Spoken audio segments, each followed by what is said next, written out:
Just a quick reminder. So today we're the 18th. Yeah.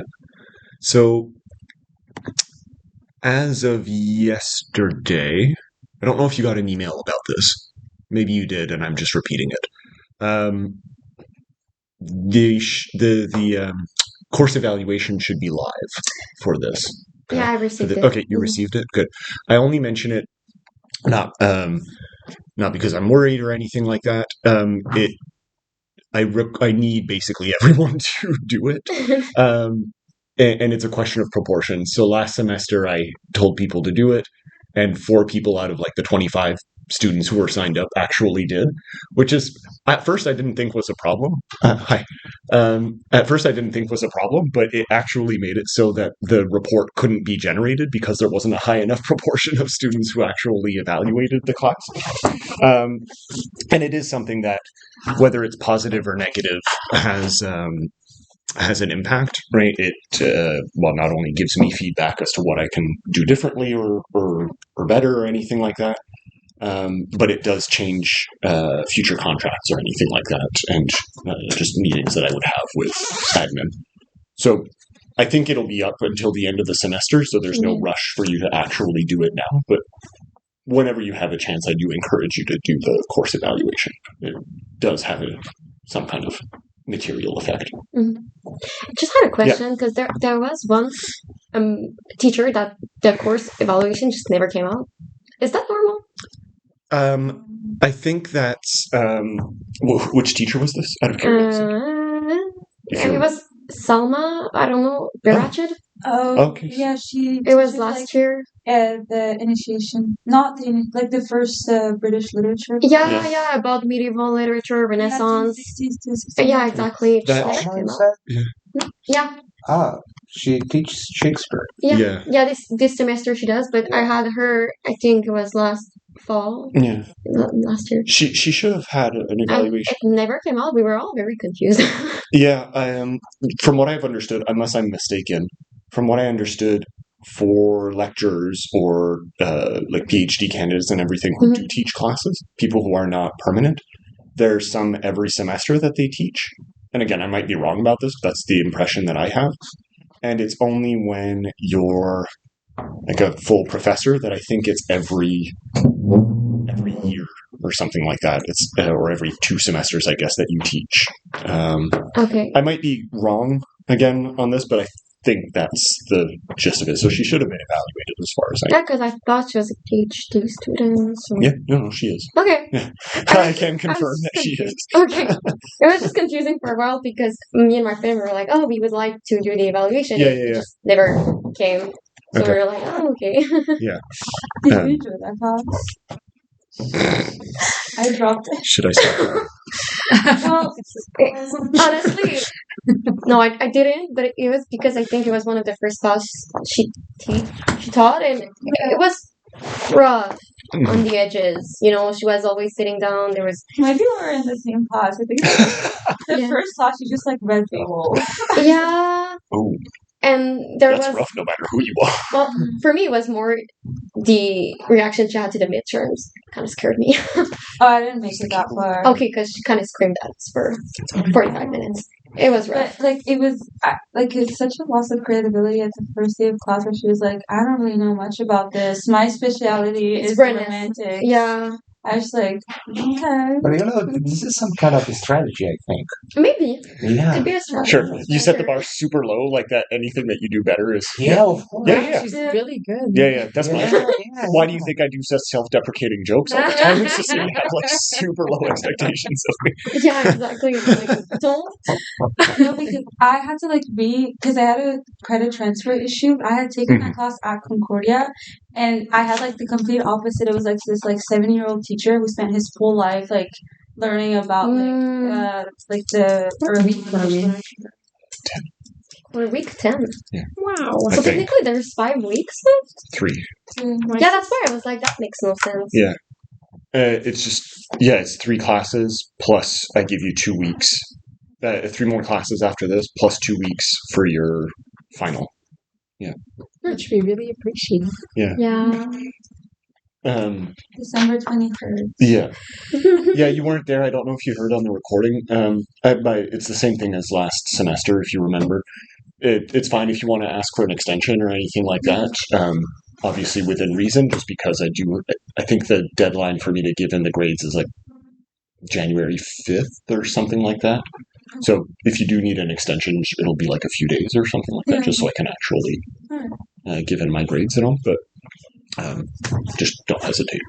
I'm sure you have other things to do. I think 23rd is generous. Yeah, I think so too. But and also after that, it's Christmas. Who wants? Yeah. No, Oh, you don't want to be writing an essay on the 24th? ideally not. No.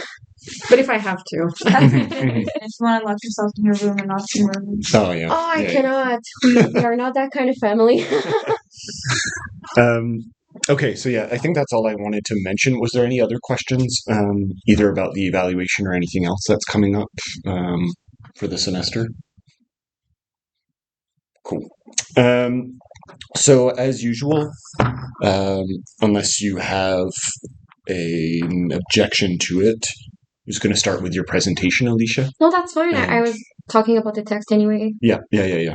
And then we'll, depending on what time it is, we'll slowly start to introduce, either keep going on Nixon or introduce DeLillo, and then have the rest of the conversation for class about that. Okay? All right. So yeah, whenever you're ready, take your time. Yeah, I honestly don't know how to do this anymore. Yeah, I sat here so we could... move. You can let your things there. I'm just like that. You will not see the back of my computer, even though it's pretty. It's not a very shockingly clean computer. It's a pretty good computer. The information is not exactly on the back. Although that would make for an interesting computer. Okay. It is tiny, so if you don't see, just tell me. I'll try to like. I don't think I can make it bigger, but I can approach it. It's not that big. No, it's perfect. Okay, I'm sorry in advance if I lose my words. I have a tendency to do that at some point, so hopefully it's not gonna happen too much. Okay. So before I begin, I just wanted to show you two images because it's kind of how I wanted to begin it. Mm-hmm. It'll come back towards where I'm making my brain, so just bear with me. So I don't know if you see it correctly. My light is kind of like at the maximum, so hopefully you see. But this is an image of the ice caps. So as you see, it's kind of been melting. There's pieces floating on the ocean. But overall, I wanted to ask what it made you feel, because to me, it seemed pretty peaceful. It's calm. It doesn't seem like it's moving. And I wanted to ask, basically, does this feel urgent to you, or like newsworthy, or in any way intense? Maybe not intense would be the word, because it does feel kind of intense because it's the ocean. But in any way, does it bring you anything other than like, oh, this is a beautiful image? It feels natural. It's something like the normal cycle of life Mm-hmm. for me. Yeah. Yeah, me too. Yeah, if you don't compare it to what it was like maybe a few years ago, it's just, it looks like the way it is or it should be. Yeah, exactly. Unconsciously, that global warming and all of that, but also, Exactly. but even just an ice cube, if you look at it on a small scale, it just kind of goes away pretty slowly. Mm-hmm.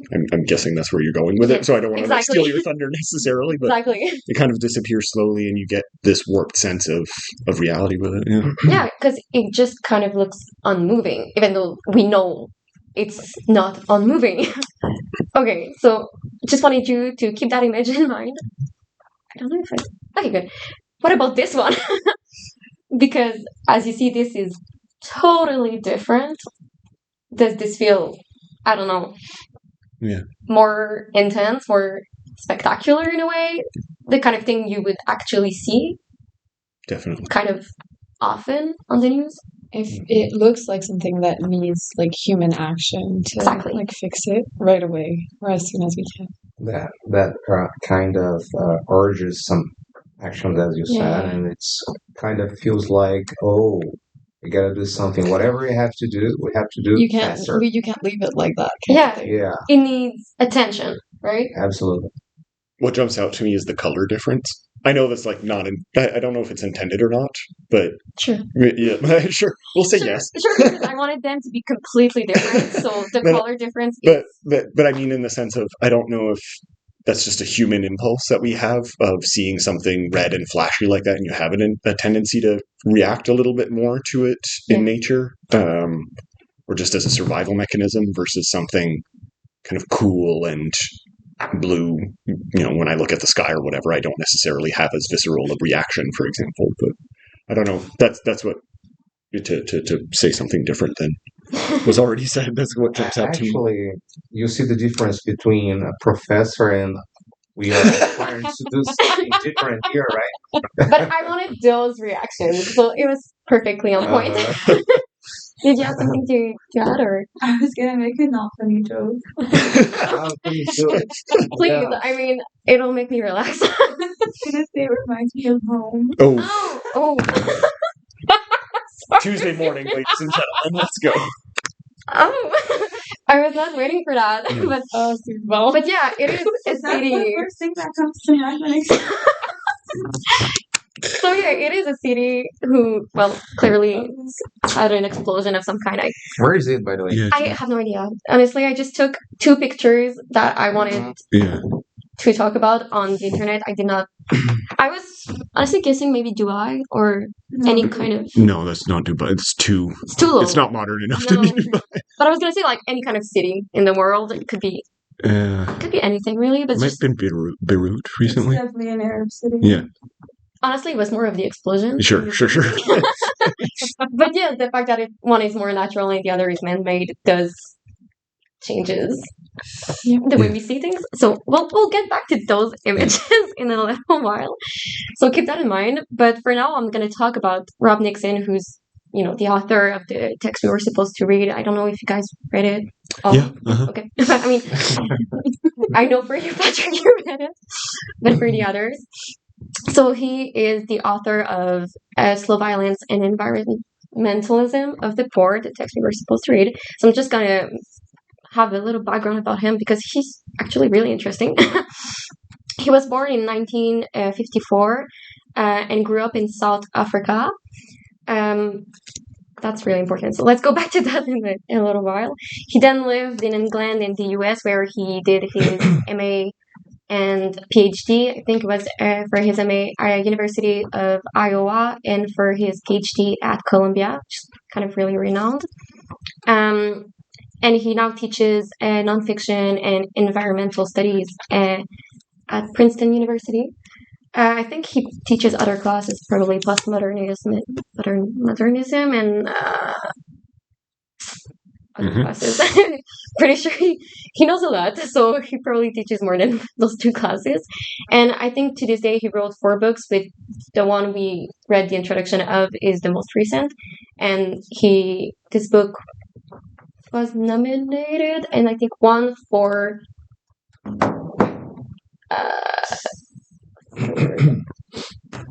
awards. Yes, awards. I honestly don't. I thought you were looking for a specific award. But yeah. No, I was checking, but I think I don't remember which ones, but they were pretty great. From what I remember, I think it was one of humanities, and I was like, oh my god, okay.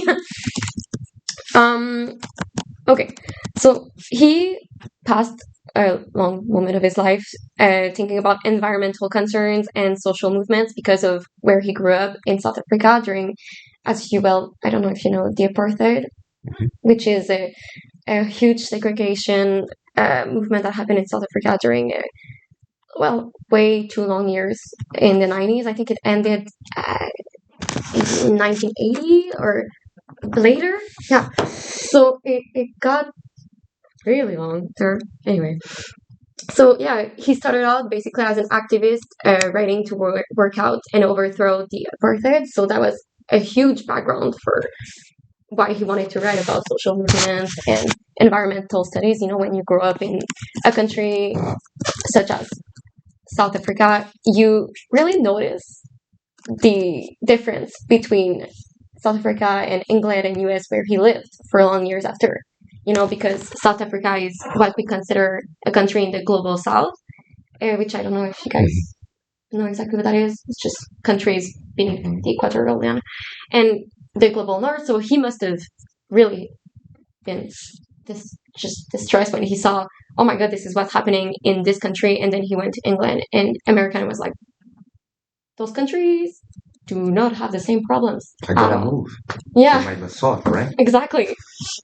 So then after that, he kind of focused on public writing, because he must have seen how these people probably did not even know about those kinds of problems, because they were not well mediated. And then he also worked about environmental justice in the global south because of where he grew up. So I thought it was kind of important to mention his background, because it honestly goes back to everything he writes in the introduction that we read. Does it seem clear? Okay.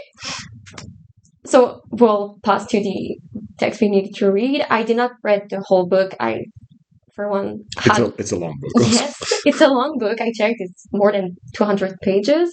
And honestly, the introduction, it was so dense. There was so many concepts brought on, and so many authors mentioned that I was very overwhelmed at first. But here's what I saw when I read it. There's 3 primary concerns in his introduction. First is obviously slow violence, and the second is, well, the other part of the title, environmentalism of the poor, which is basically the impact of slow violence on the poor, which is a category. We'll come back to that. And the third would be the solution he might have found or, encouraged, which is writer activism, and we'll also talk about that. Okay, so I want to talk about the very first page of the introduction, which brought 2 quotes. The 2 quotes were honestly amazing. I read them and I was like, okay, I know where this is going now. I did not write down the first one because the second one was kind of intense.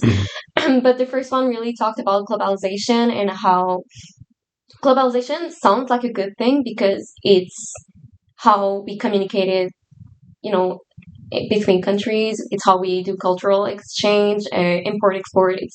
Honestly, it sounds like a great thing, because that's how we get information across countries.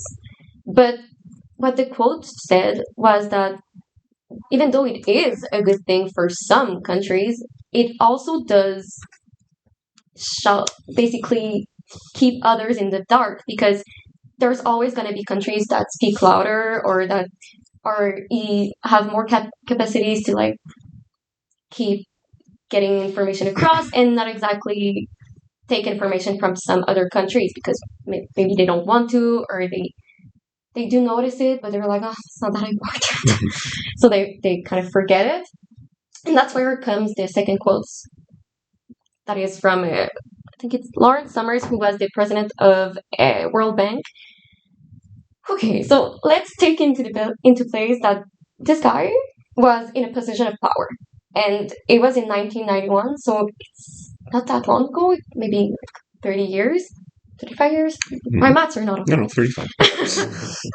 So basically what he said was, in the US we have a lot of toxic waste, and our air is kind of overly polluted, but African countries don't have that problem, so maybe we should just take our problems and give them to them, and just here you go. It's not going to affect them because, their air is fine. And it's going to benefit us economically because our problems will not be on our territory. So we won't have to pay for, to have cleared those problems. And what he did by saying that was basically take everything away from those countries. They took away their rights as humans, their agency in a way, and just they made them see as disposable. They were not humans anymore. They were just kind of there in the countries, and he did not even consider them really. He was just, oh, the air is fine there. Let's just balance our air. We're gonna be better, and they're gonna be basically where we are. But it's it's crazy. So when I first saw those 2 quotes, I was like, okay, clearly Rob Nixon chose those two quotes for a particular reason, and that was to show us how there are two perspectives here. There is the global north perspective and there's the global south perspective, where they're like, okay, so us, we could solve our problems that way. Doesn't really matter who it impacts. And the other was like, we're here, hello, this is doing this to us. So that was very interesting to see, and I just wanted to mention it. Not as quickly as I thought I would. Okay, so we'll pass to the first point he made, which was, what is slow violence? Obviously, he talked about it in long terms, but here's the short version of it. It's basically violence that is not necessarily considered a violence that occurs gradually through time, out of sight. As he says, it's dispersed, even though across time, even if we don't realize it. And he finishes by saying that it's attritional and it typically viewed as not a violence at all, like I said. So what he makes here is create. I don't know if he created the concept of slow violence, but he presented it in a way that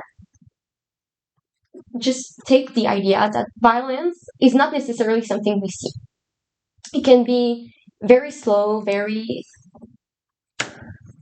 normal in a way, because we don't necessarily think of it as violence. So we'll just see it and be like, oh, this is a normal thing. But technically, it is a sort of a conception of violence.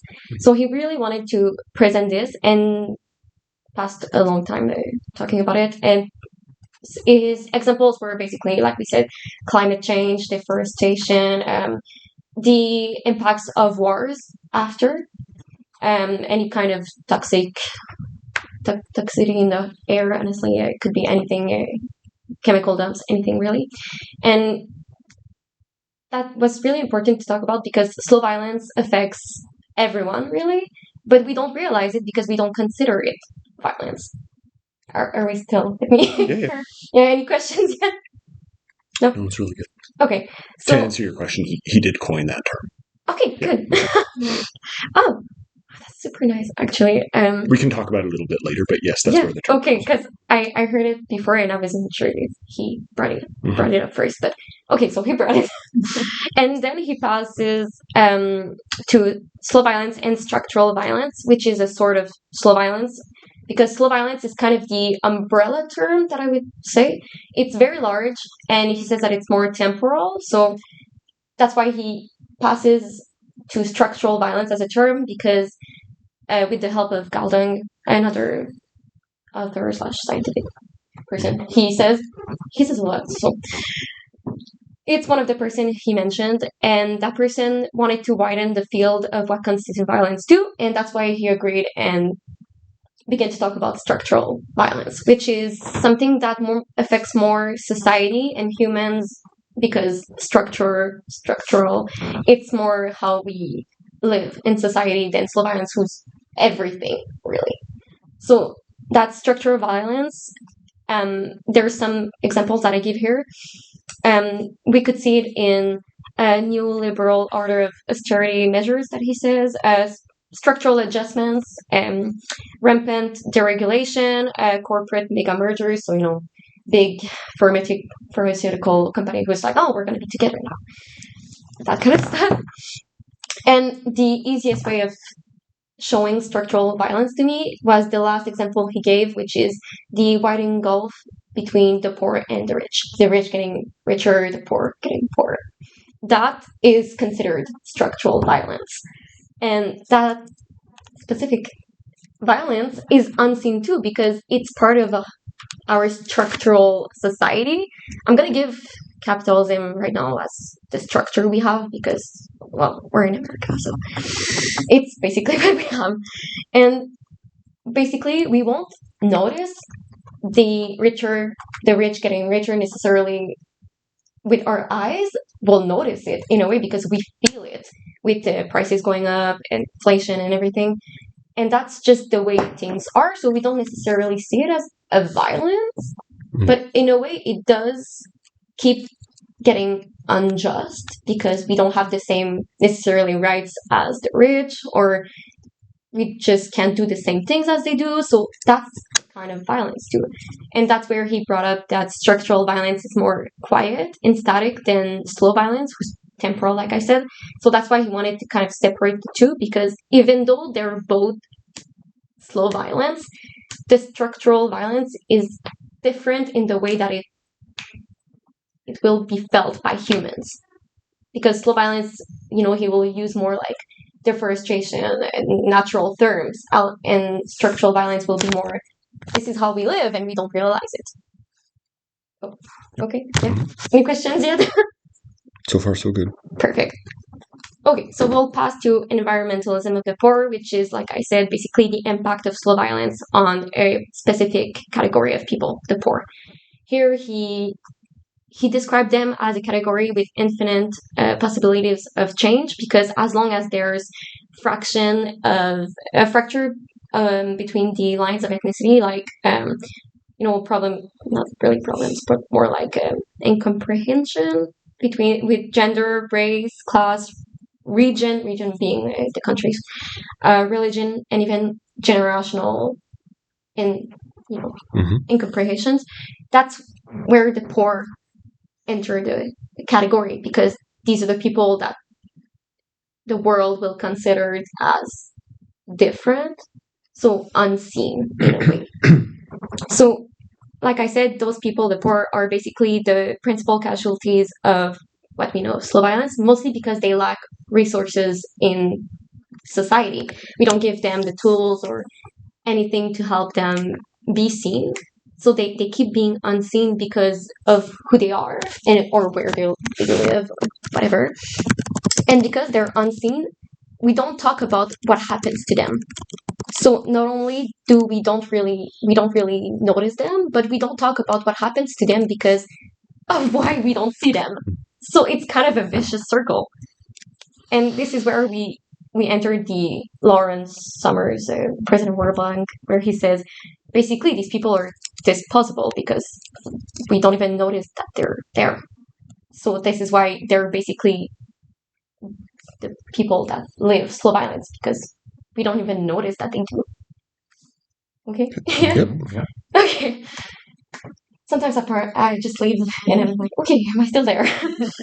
Okay, and this is where he brought up his idea that writer activism can help with slow violence, because the problem with slow violence is that it's being unseen, not only because of who it affects, but also because it's so slow and gradually through time that we don't even notice that it's happening, right? So writer activism is a way to figuratively create a shape to those problems, or like creatively imagine a way to make them seen by people. So he wants them, and he said a lot of authors do that, Kincaid and other people, and he wants them to really bring their new perspective of these problems into light, because they're the only way people are gonna care about this, is if they think, oh, right, it's happening, it could happen to us, it's kind of selfish in a way, but really this is where we're at.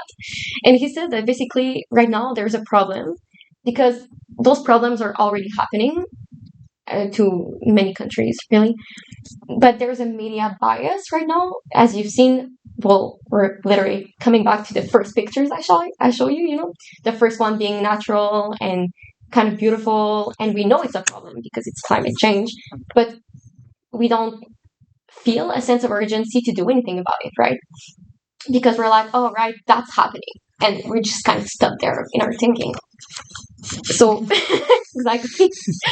So honestly, he was like, we're in an age where our attention span is practically nothing. We don't have it anymore. People see news and we need explosions or wars or, big things to make us feel like, oh, right, that's happening. And then we switch our mindset. And governments use that because, as we all know, most leaders, I'm big quoting, most leaders are supposed to stay 4 to 8 years in the government. So they're all like, okay, but if I put some regulation in place for the environment and slow violence affects problems, it's not as if I'm gonna reap the rewards, because it's happening, but it's happening so slowly that it's probably the next leader who's gonna be like, oh right, that was a problem. Here, I did that, but it's not him who did that. So they don't even want to try it. They're like, right, it's a problem, but we can't do anything about it now, so might as well use our resources to solve problems that are actually happening right now. So that's another kind of problem. Of course, government is always full of problems. So that's where he was like, writer activism can help with that, because clearly medias are not going to talk about it that much. Governments are not going to do anything about it that much. So literature is one way to go at it, right? Because words can paint many pictures, and that's what we need right now. We need to paint them a picture of a problem they can't see. And that's really important, because humans like things they can see, like we usually believe what we can see and top it up to the other thing as fate. And this is a scientific problem, so we can't just say, oh, this is just a fateful thinking thing. No, this is a scientific fact. It's happening. It's just happening slowly. So that's why he was like, okay, let's bring out the writer activism, hello, and help people understand that this problem, although it's not happening that much right now, is still happening. And I just give here an example of one of those writers. I don't know if you guys read or ever heard of Indra Sinha, Animals People, which I read in another class. It's basically the story of I think it's a factory who exploded and chemicals just affected a bunch of people. And this is a story of a man who cannot even stand up anymore because of that. But in the story, it happens very fast. But in real life, it wouldn't have happened that fast. Like he was affected, and many years later, realized he could not stand up anymore. Like he was very young when it happened, and then he began to have fevers, and then years later, he could not, stand up like that anymore. And then after that, it just gradually got worse. But in the book, it's like in a few pages. Mm-hmm. Which is why I was like, okay, this is interesting. Yeah. Oh, fun fact. It's not fun, but fun fact, just remember something. Do you guys remember the 9/11, explosion of the Twin Towers? Of course you do, but... Of course, most of you were like 3. Of course you've heard about it.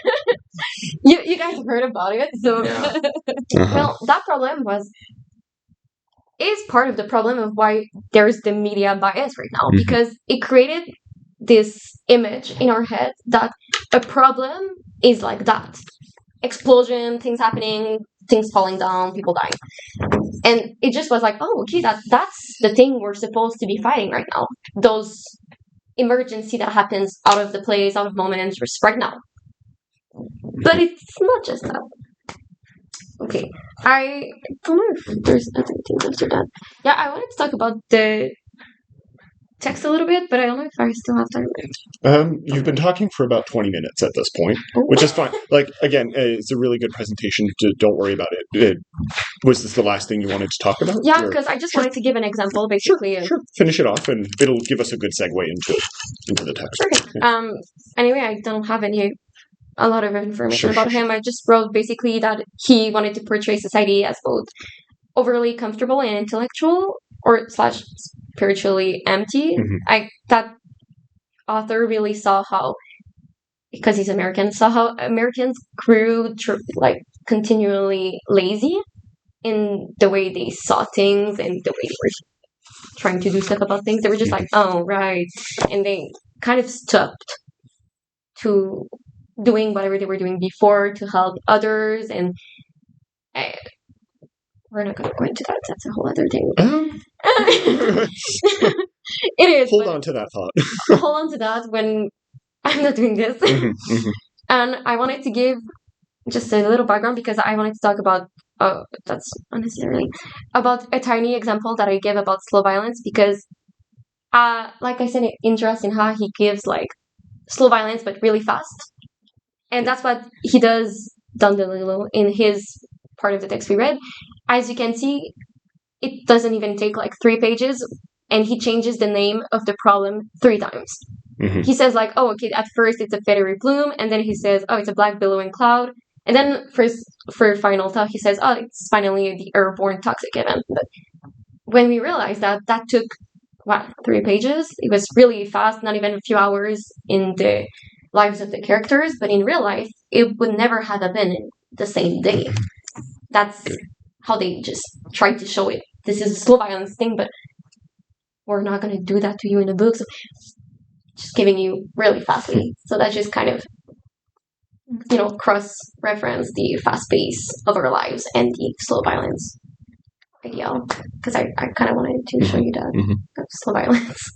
So that's basically what I wanted to talk about today. First of all. Thanks. Yeah. I'll leave, if anyone has any questions or anything they want to go off, feel free, of course, but very, very nice. I think you gave us a lot to think about, and I guess like we think alike in many ways, insofar as it allows me to connect to a lot of the notes that I wanted to talk about, and so in relation to white noise. The use of language is one of the things that I wanted to talk about, because even though that changes very quickly, there are some other examples of slow violence in that chapter, which I mentioned last week as part of the wider book. If anyone wants to flip through the rest of it, please feel free. Of things that do happen very, very slowly, right? Or that are implied to happen very slowly. The connection to Animals People is incredible. One that I didn't think of. I've never read Animals People. My partner has, and so she talked to me about it. But it's really good. We can talk about it a little bit later, but the same disaster that happens in Animals People, the Bhopal disaster, is probably what influenced this, right? It would have come out around that same time. The idea of activism, postmodernism, all of that is stuff that we can definitely pick up on. And I wasn't planning on talking about 9/11, but we're in the 21st century, so it's almost inevitable to talk about 9/11. Yeah. But it is a really good connection because, and there's 2 examples of this and how it kind of ties into what Don DeLillo 20 years prior, right? And Nixon 7 years later. I think, Slow Violence came out in 2008. Really get at. And again, you might have seen this retroactively, but the way that the media was absolutely weaponized in the aftermath of 9/11 is really a good example of how it was just blatant, right? And how it has become blatant into the contemporary world. The example that sticks in my mind forever now, I don't even know if you can find a clip of it on YouTube anymore. It was on a news segment. It was right in the aftermath, right? It just happened as an event. And Bush was on TV making a statement. And the first thing that he said was, everybody calm down, go shopping. Right? Like, that was his idea of, like, being normal, is go buy a TV, right? Just like in the book. Yes. Yeah. No. It's almost not, like, DeLillo is clearly he's trying to make a parody here. And by the time it gets to Bush, it's no longer even parody, right? So that's a really good example. I don't know if that was like intentional on that, like if you had seen that clip or anything like that, but it is like blatant. Another one that really came to mind immediately after 9/11, there was a lot of like talking head type of shows. What I mean by talking head is just like people debating, right? You still see this a little bit on television today, but news media has kind of gone past that as a format, generally speaking. But it was much more popular back in like 2001, 2002 to have people just in round tables talking, right? You mostly see that now around election time more than anything else. But it was really interesting because I think it was CNN or something like that, one of those big companies that had organized a discussion between a rabbi, an imam, and a priest, right? Like, it sounds like the setup to a joke, right? Like a really bad joke.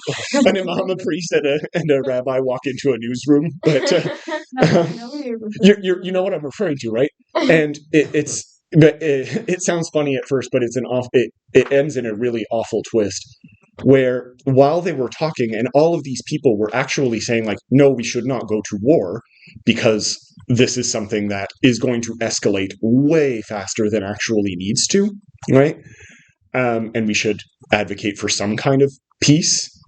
In the background, on the green screen, what was playing was footage of 9/11.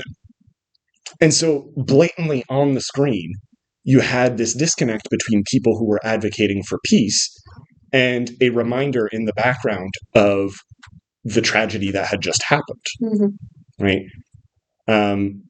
So, yeah, that is 100% a thing. Right? And the way that we narrativize these kinds of disasters in really atrocious and sometimes unconscious, sometimes conscious manners is, I think, something that we should definitely keep in mind. Right? Yeah. Has anyone ever seen any of the clips that I'm talking about? Right? You just mentioned like the second one, but yeah. No, I don't. We're not talking.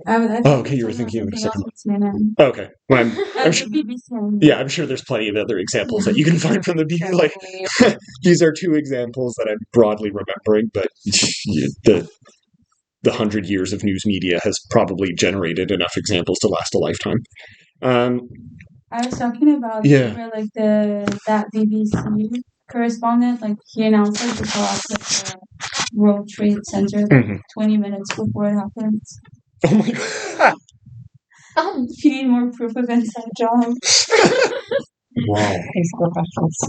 Like had the first plane hit? Yeah. Yeah. Okay. So yeah. Okay. No, it was before anything. Oh, weird. Yeah. No, I've never heard that one, but okay. Damn it. I don't know what to say to that. It's too big. Yeah, exactly. Okay, so part of what I wanted to discuss, and I know you've read the text that we're going to read next week. And if you've started to read it, or if you have read How Beautiful We Were, you can probably start to see why I wanted to talk about slow violence this week, right? And it will lead us into next week's conversation, I think, also.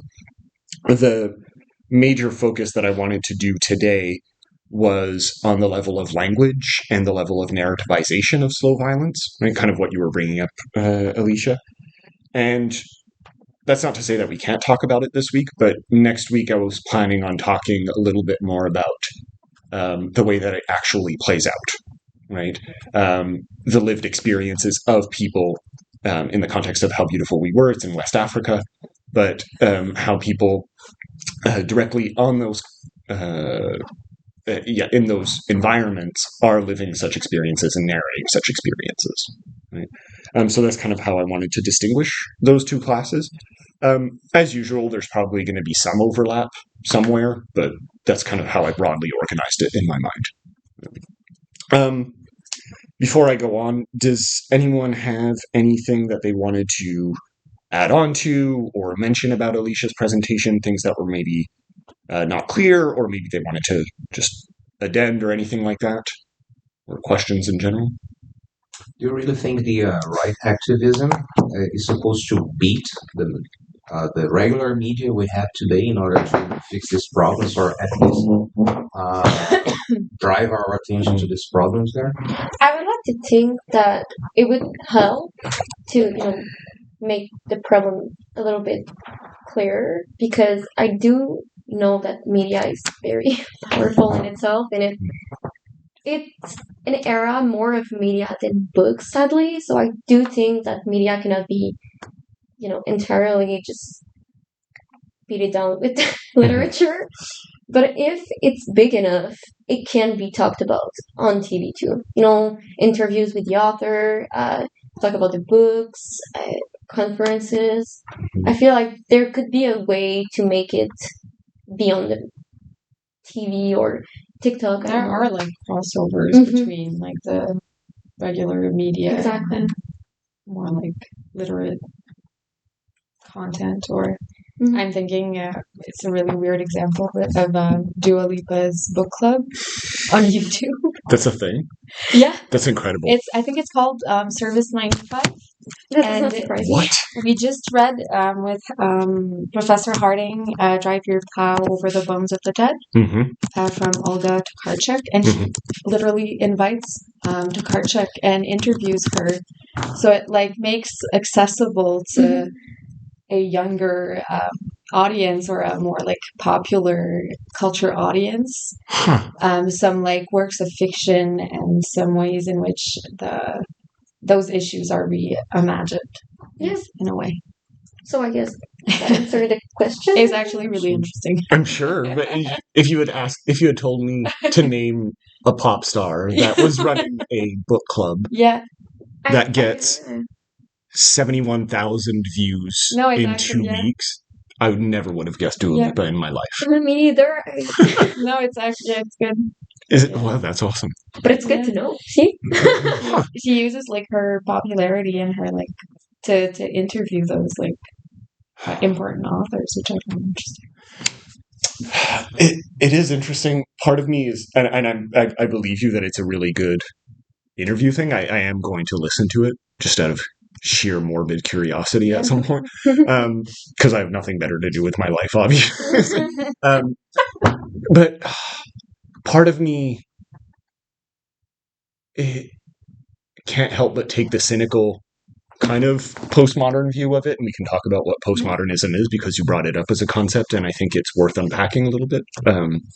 But that literary criticism and taste is dictated, or not necessarily dictated, but channeled through the lens of hyper-popular and hyper-consumerist culture, right? Like, as Dua Lipa as a symbol does inevitably represent as a massive pop star. Yeah. Right? And again, I'm sure she does a really good job. I'm just wondering what the politics of that are and how that actually impacts how we discuss and engage with literature or literary qualities broadly. Yeah, I don't know. Yeah. I obviously have no answer for this because I've not thought about it for more than the 30 seconds since I found out this anything that encourages like the youth to read, to pick up a novel, that's true, is like not a bad thing. No, it's not inherent. In a sense, yeah. Especially if it's a novel just talking about really important stuff like that. Yeah. Because like having taught in high school, they don't read. It's really sad. Yeah. I read way too much in high school. Is it that they don't read, or they don't read between the lines? I don't know. It's hard to, I'd say that. Because I feel like whenever I see these articles that are like, oh, people in college don't know how to read, and what they actually mean is they don't know how to critically engage with texts, right? Which I would agree that's a problem. And I think things like TikTok, as good as it is to like get people to read, also that whole phenomenon of book talk or whatever is absolutely a part of it. Of why people don't critically read, because the kinds of books that are encouraged in those circles are like the worst types of swill possible. Hey, are you? Sorry, you look like you were just having an existential crisis, like right there in the moment. Yeah, and that's not to say that like it removed any like radical potential for literature. That I don't necessarily think we can blame TikTok squarely for that, but I don't think it has helped. See, me, it helps me in the sense that we read so dense stuff for school. You know, books are important, so I use all my brain for that kind of reading, and then I'm tired, but I love reading, so after that I just need to read something else. Yeah. Has a little like pleasure of. Yeah, so I just read the stupidest thing I can find because I'm like, I need a break. And I'm usually mad about it because I'm like, this is bad, but I needed that. That's why I read comic books. No, I'm joking, but so no, that's not what I wanted to open up. Okay, we'll do that later. The last thing I wanted to mention, and this kind of ties in with everything. One of the things that I thought you did really well, Alicia, was mention the both temporal and structural element of slow violence. And something that I think we can parse out in relation to literature and this concept of temporal and structural slow violence is how do we actually read and produce a text in the wake of slow violence, right? I think DeLillo offers us an opportunity to start to get at that, right? I think he's very much identifying the beginnings of a new era of media as he's writing, and we can talk about that later. But I think it's a really important question to ask, right? How do we actually read and produce in that context, right? Because I think it can also help us understand that question that you also brought up earlier, which was what value does literature kind of have in this context? And that, Marcio, you brought up as a question, like, do you actually think that writer activism can have an impact? And on the surface, it can be a very idealistic question, right? Like, if we just write the right book, right, art can change the world type of thing, right? But of course, I think asking the question in how do we read and how do we write on a fundamental level can help us push that question into more concrete and actionable territory. But again, maybe that's my own little bout of idealism. I don't know. We can maybe unpack that. I think it's a question that's worth asking. And I think the temporal and structural element brings that up. Good. Before we take a break, because it's already almost 9:30, I think where we could pick up is on the question of postmodernism. Because it's one of those terms that's like shockingly bandied around. And if I had to guess like 10 years ago what term would be weaponized against the university as a concept, I would never have guessed postmodernism in my life. And yet here we are, right? Where, again, using the American example as an easy one, but you see this in Canada as well, right? Where we tend to accuse academics like ourselves as being postmodern neo-Marxists without having any idea like what that actually means, right? It's become a kind of buzzword for just anything that we don't like, right? Or that anti-intellectuals don't like, right? But I think the concept and the way that both Nixon utilizes it implicitly, right, and DeLillo uses it explicitly, is worth kind of parsing out here. So I'm curious, when you hear the term postmodern, right, or postmodernism, what exactly does that mean to you? What does that imply? What do you think about? Can we even define it? I think this is a denial of everything we have seen before. Okay, and, good. In order to move, in order to go on. So some kind of disconnection with the past in order to have a promising future, I believe. Oh, I agree with the denial part. I'm not sure how it. Do you want to explain a little bit how it plays out with like promising future? I'm just curious how you see that. Because let's just say we had that tendency to realism for the postmodernism there, and let's just say something should be erased. I'm not saying forgotten. Yeah. But let's just say change the thing. Yeah. In order to have a better future. Okay. That's the point there. Yeah. I like that. A kind of embrace of change in many ways. Good. Anything that anyone wants to add on that? For those of you who took like any theory classes, you might have heard this term before. You know, I heard it. I'm just trying to remember. Yeah. When we talked about it. You might have read it in relation to Frederick Jameson. If you've read him, I don't know if they still give him in undergrad classes. I don't know. He's very Jordan Peterson. Oh. but he's a really good example of the type of person who uses it in a highly negative context, right? He sees postmodernism as the ultimate form of cynicism that has disconnected us, quote unquote, us for Peterson being white male Western society, right, from whatever imagined standards of values that he sees us as having in the past, right? And for him, postmodernism then becomes negative, where you see it as perhaps having some kind of positive outlook of going towards the future, right? For him, it's entirely negative, right? Destruction of the past, destruction of traditional values for an uncertain and disconnected future, right? Yeah. I ask the question because famously postmodernism has avoided definition, right? It's a bit of a trap question. That's my I should apologize for it. Not because I think you're wrong, Marcio. I think some people would definitely say a similar I give it a similar definition as you. But since the 70s, when the term was relatively coined, right, thereabouts, there has been countless books and articles published trying to define postmodernism, right?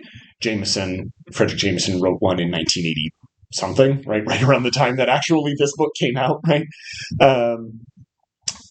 Defining or trying to define postmodernism from a cultural standpoint.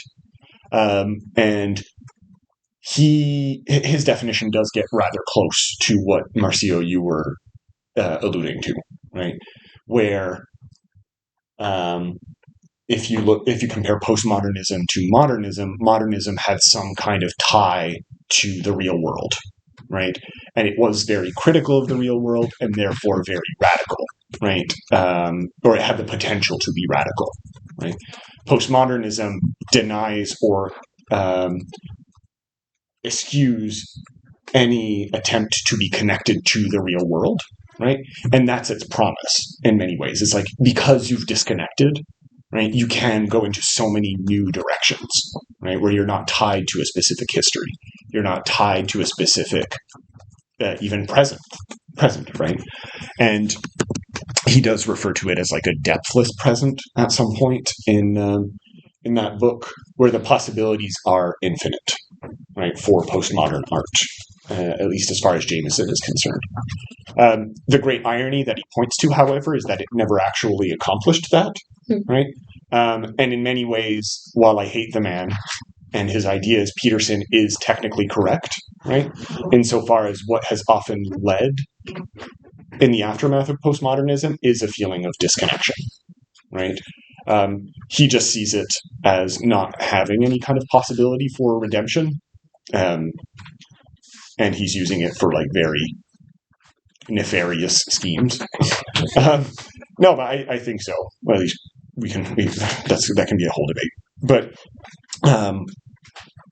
yeah, so from an artistic point of view, that's how a lot of people have identified it.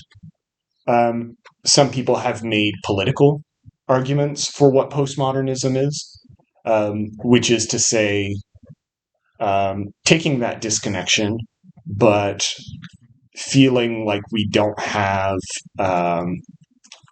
any kind of consistent or grounded collective view of the world anymore, right? And this is where the example of 9/11 or the 9/11 examples that I gave earlier can come into play, right? Where every day we're bombarded with contradictions, right?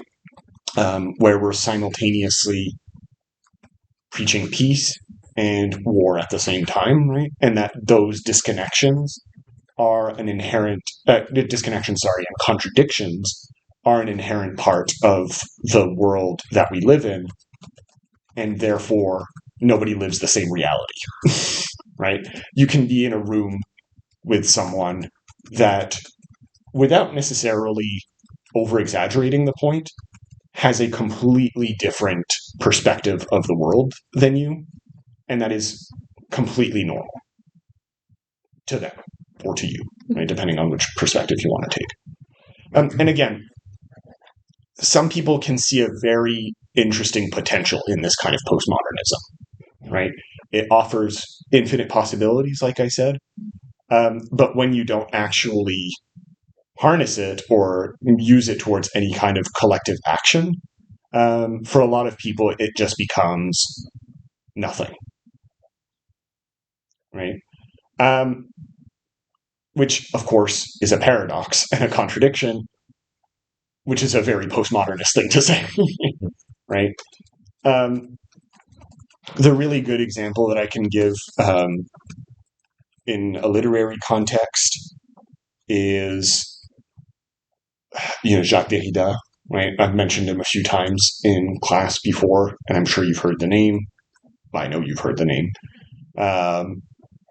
Where for him, words can always simultaneously mean more than one thing, right? And they're constantly slipping from one idea to another. Okay?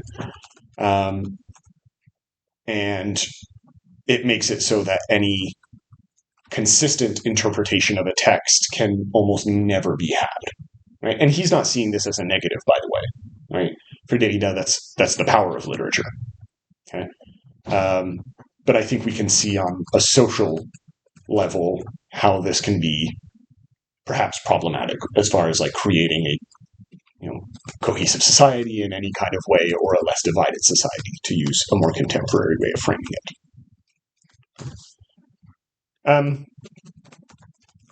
Obviously, we can have like a whole course on postmodernism. This is my Cliff Notes version of it. And I'm sure you can probably see why I'm bringing it up in relation to DeLillo's text. But does anyone have any questions or anything they want to add where that's concerned?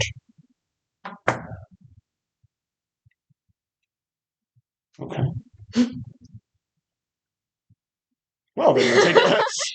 We all looked at each other like, something. Yeah. Please say something. You don't have to. It's fine if you don't have questions. That mean that means I did my job correctly. Yeah. So we'll, in that case, if no one has any questions, I think that's as good of a place as any to stop, take a break, go get a coffee, and then when we come back, we'll pick back up explicitly with DeLillo. Okay. Brilliant. So when we left off, how do we read a text in the wake of slow violence? Yeah, I think I'm just going to keep using in the wake. Or how do we produce a text in the wake of slow violence? And postmodernism. Were there any questions that emerged during the break, or are we still all good? Okay, phenomenal. So I have, as usual, clips and music to play, because why not? And it's easier for me to do it now that Zoom doesn't crash every time I try to share my screen. So I'll be able to scratch that itch of using other media. And I wanted to start off with a piece of one of my favorite genres of music, post-punk, which I don't know if anyone listens to that style of music. It's, I think, the perfect encapsulation of sonically what DeLillo is going for, right? Both in terms of how the music is actually constructed, in the context in which it emerged. Okay, right around this time, this song that I'm going to play for you by Sushi and the Banshees came out in 1981, right? So very much channeling similar types of sentiments, both socially, politically, and aesthetically, that DeLillo would have been channeling. Okay, DeLillo's doing so in a very conscious manner. Okay, a lot of post-punk artists would have as well. I don't know explicitly about Sushi and the Bandies. I don't know how to pronounce it. It sounds like I'm saying sushi as the food. Yeah. That's not how it is. It's SIOUXSIE. CU, like CUSIE. Sushi in the band? Doesn't matter. It's not sushi, is what I'm saying. I really heard sushi. Yeah, I know. Like, okay, Interesting. Yeah. that's a really strange name. Yeah. It's not a piece of raw fish singing a song or whatever. Yeah, so I don't know to what extent this was done consciously or so on. I think it was. But yeah, that's neither here nor there. I think the lyrics are pretty clear, but I can turn my computer and show you the lyrics as they're popping up as well, if you want to follow along with them. But yeah, I just wanted to get us into the vibe of talking about white noise, at least how I perceive it. And it's a shortish song.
So anyway, the entire album is like that. But yeah, imagine just like constant barrage of I guess you can call it. It's not technically what we would call syncopated rhythm, but yeah, just inconsistent rhythms throughout. A kind of mix of progressive rock and punk aesthetics, which I guess ties us back to when we talked about punk a little bit with Tanya Tagaq, right? The reason why I kind of associate this type of music with this moment, like I said, aesthetically, it starts off with a pretty standard like rock riff, right? Pretty straightforward. It's not that fast, right? But by the end, it's just all the instruments at the same time, going much faster than at the beginning, right? And even though it's a 3-minute song, you kind of don't notice the escalation until the very end. You're like, oh my God, I'm going so fast right now, right? It's kind of like a slip and slide. You start off kind of slow, and then before you know it, you're just blasting through the rest of the song, right? At least that's the feeling that I get from this. Maybe that's just me. I don't know. But I get the same feeling with reading DeLillo, right? Starts off, and you got like chapter 21, but it's relatively early on in the text, right? As you can see from my version, it's pretty early. Right, you start off with the text, and even though the chapter that you read is called the Airborne Toxic Event, right, you do get some kind of sense that something ominous is in the background, right? And it does start off slow in the first 20 chapters, right? So that question of slow violence is there, right? Even if it's not explicitly called the Airborne Toxic Event or any of the other 3 names that they call it in the chapter, right? So he really manages to get this build up, so that by the time you do reach the Airborne Toxic Event, and even though you don't technically ever see it happening, right, the actual moment is just announced, right, of the event, it kind of makes sense in the context of the novel, right? You're like, this came out of nowhere, but I'm there for it, type of thing. Which is, I think, a really interesting play on what you identified in as part of like Nixon's main point, right? It's something that intuitively, and I think you really did a good job with the ice thing, you intuitively kind of know about, right? But you don't necessarily recognize it until it hits you in the face, right? Yeah, how did I put it in my notes while you were talking? Yeah, it's out of sight, out of mind until it isn't, right? That's kind of the vibe I got from both Nixon and DeLillo.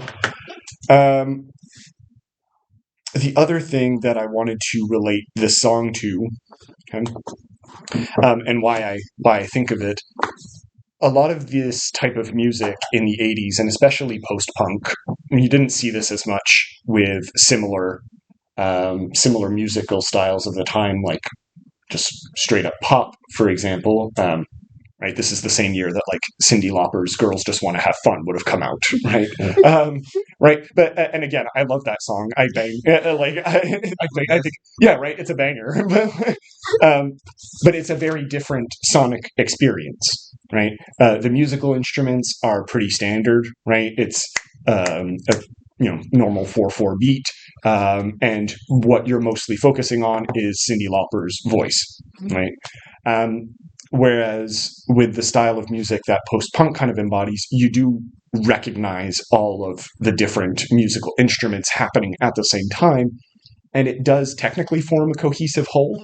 You can identify it as a song, but it's also very unnerving, right? Because they're each kind of doing their own thing, right?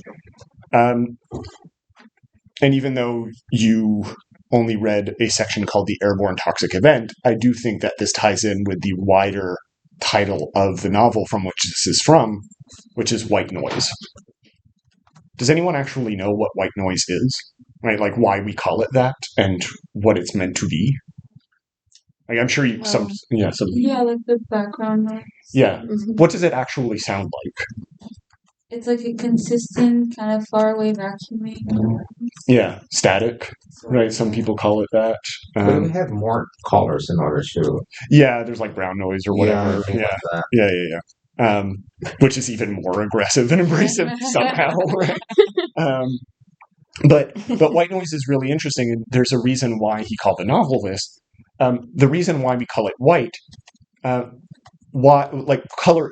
If we go with color, what is white? It's everything. It's an amalgam of all the colors. Yeah, right. That's where the like famous image of the prism comes in, right? A white light goes in and it separates out and you get the whole spectrum of visible color, right? Or visible light, at least that your eye can see. And so when he's talking about white noise in this case, and when we use the term white noise, what it refers to is a lot of an amalgamation of different individual sounds coalescing into one wall of noise. Right? And where we can technically identify, right, if we really concentrate on white noise, different tones, so to speak, right? We can unconsciously recognize that there's more than one thing happening. It's very difficult to actually dissociate it, right? And so it becomes a very confusing, but also simultaneously a very lulling type of effect, right, on our mind. That's why people sometimes use white noise machines to fall asleep, right? Because it has that effect on us to kind of lull us into a sense of security, almost because there's so much going on that your brain just kind of has to not shut down, that's not the, but kind of let it wash over it, so to speak. Does that make sense? Am I fabulating here? No? Okay. Good. Coffee has the same effect on me. Just let it wash over me.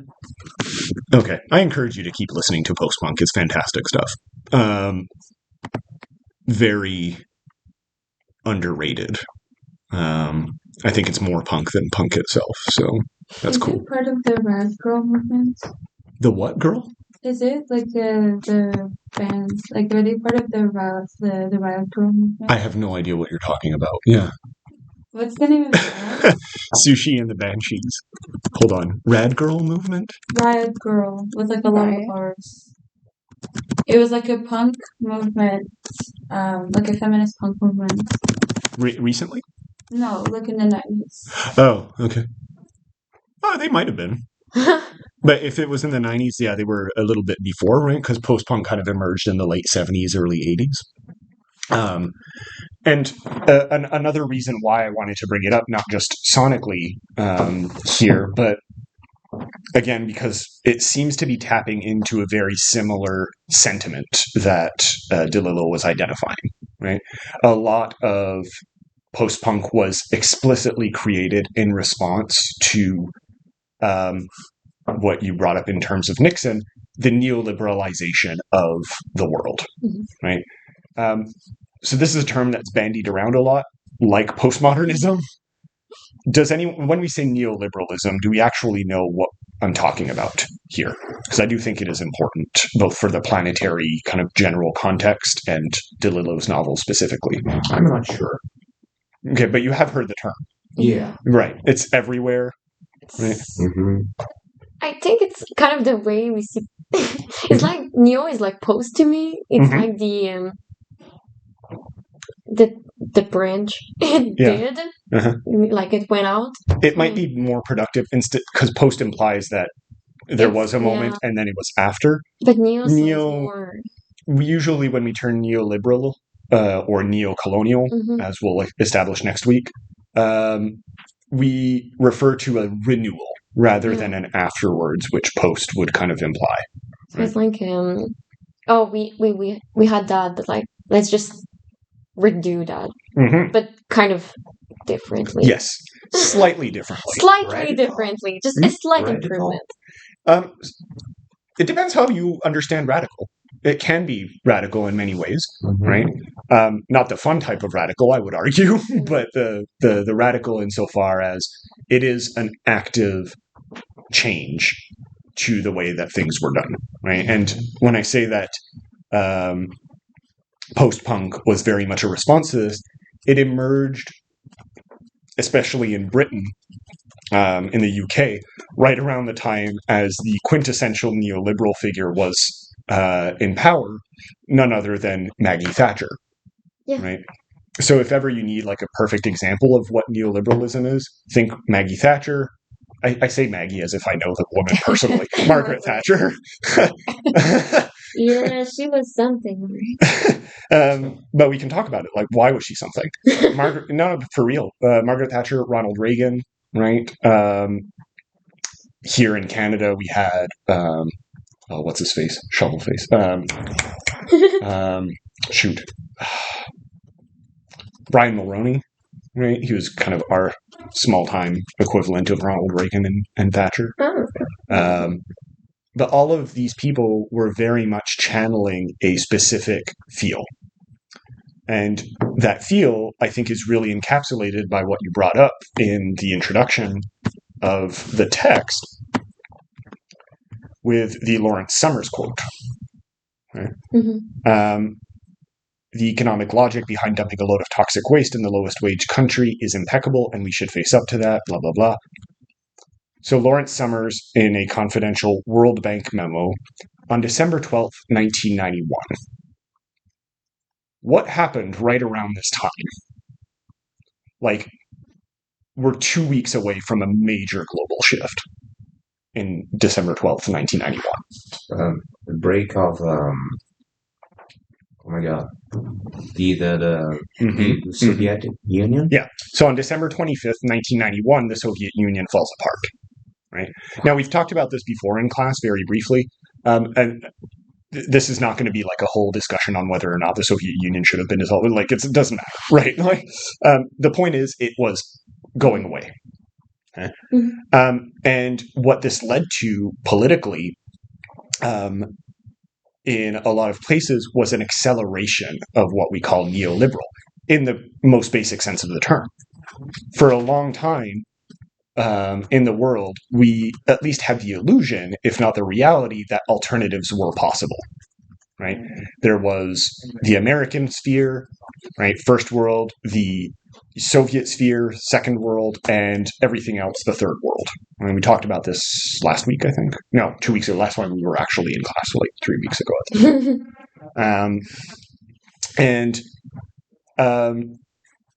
You start to see neoliberalization, especially in the West, in the 70s and 80s, like I said, with Thatcher, with a renewal of privatization, hyper-capitalism, right? And just extractive practices that we see on a wide scale today. Right? And these practices were by and large mitigated, right, which is why we call it a renewal, were by and large mitigated by the fact that there was a conceded effort against these rampant practices, right, or unchecked practices. Okay? So if in the 19th century we kind of had a boom of capitalism, as we talked about when we talked about capitalism and imperialism, when we were referring to Heart of Darkness, and even later when we talked about Fred Waugh's poems, we kind of talked about that a little bit. We had an explosion of this. Then in the 20th century, we had pushback. We had pushback to this kind of unchecked world system, both in decolonial projects and just wider, what we can call broadly left-wing resistance to unchecked capitalism. And then by the 70s and 80s, as any kind of resistance had been kind of lulled out of existence, or the Soviet Union was collapsing, right, as an embodiment of these ideals, if not an actual representation of them, you see this neoliberalization, this renewal of these practices. Okay? Now, plenty of people, again, have made arguments as to whether or not it is fair to call it neoliberalism, right? It does imply a kind of newness, right? Rather than just doing the same thing over again, right? We're not here to talk about that, but that is what we're talking about. Now, when the post-punk movement and DeLillo and all of that are writing, they're identifying this manipulation, I guess, of narratives and rhetoric in order to naturalize this kind of discourse, right? To make it normal, right? To point back to that quote again, the logic behind dumping a load of toxic waste is impeccable, right? And we should face up to that. Summers is not even critically engaging with this. To him, it's just natural, right, that this would happen. Mm-hmm. And part of that comes from from the type of logic that Margaret Thatcher represents when she says that there is no alternative.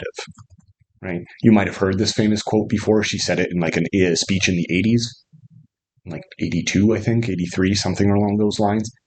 And she said, what we have now is a world order where we've established that there's nothing else except what we have. Right? You cannot do anything else and expect it to work. Okay? It is capitalism as we're establishing it now. Suck it up, buttercup type of thing. Right? Hence why she was called the Iron Lady, because of her will to just kind of impose that on the world. Okay? And when I was talking earlier about, what did I say? How do we actually read and produce a text in this aftermath? That's what I mean, right? In the face of a conceited political effort, especially in the West, to normalize this kind of narrative, right? Where does literature kind of insert itself to either shine a light on such narratives, which I would argue are a form of slow violence? Okay?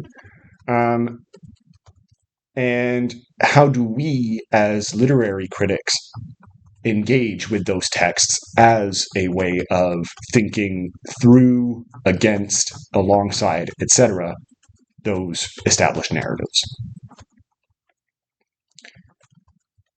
I'll let you finish up taking your notes, because I know I've been kind of going on and on.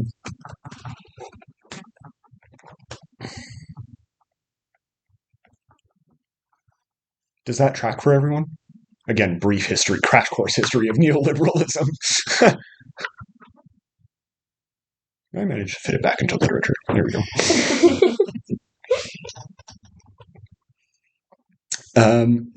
Any questions or additions to this?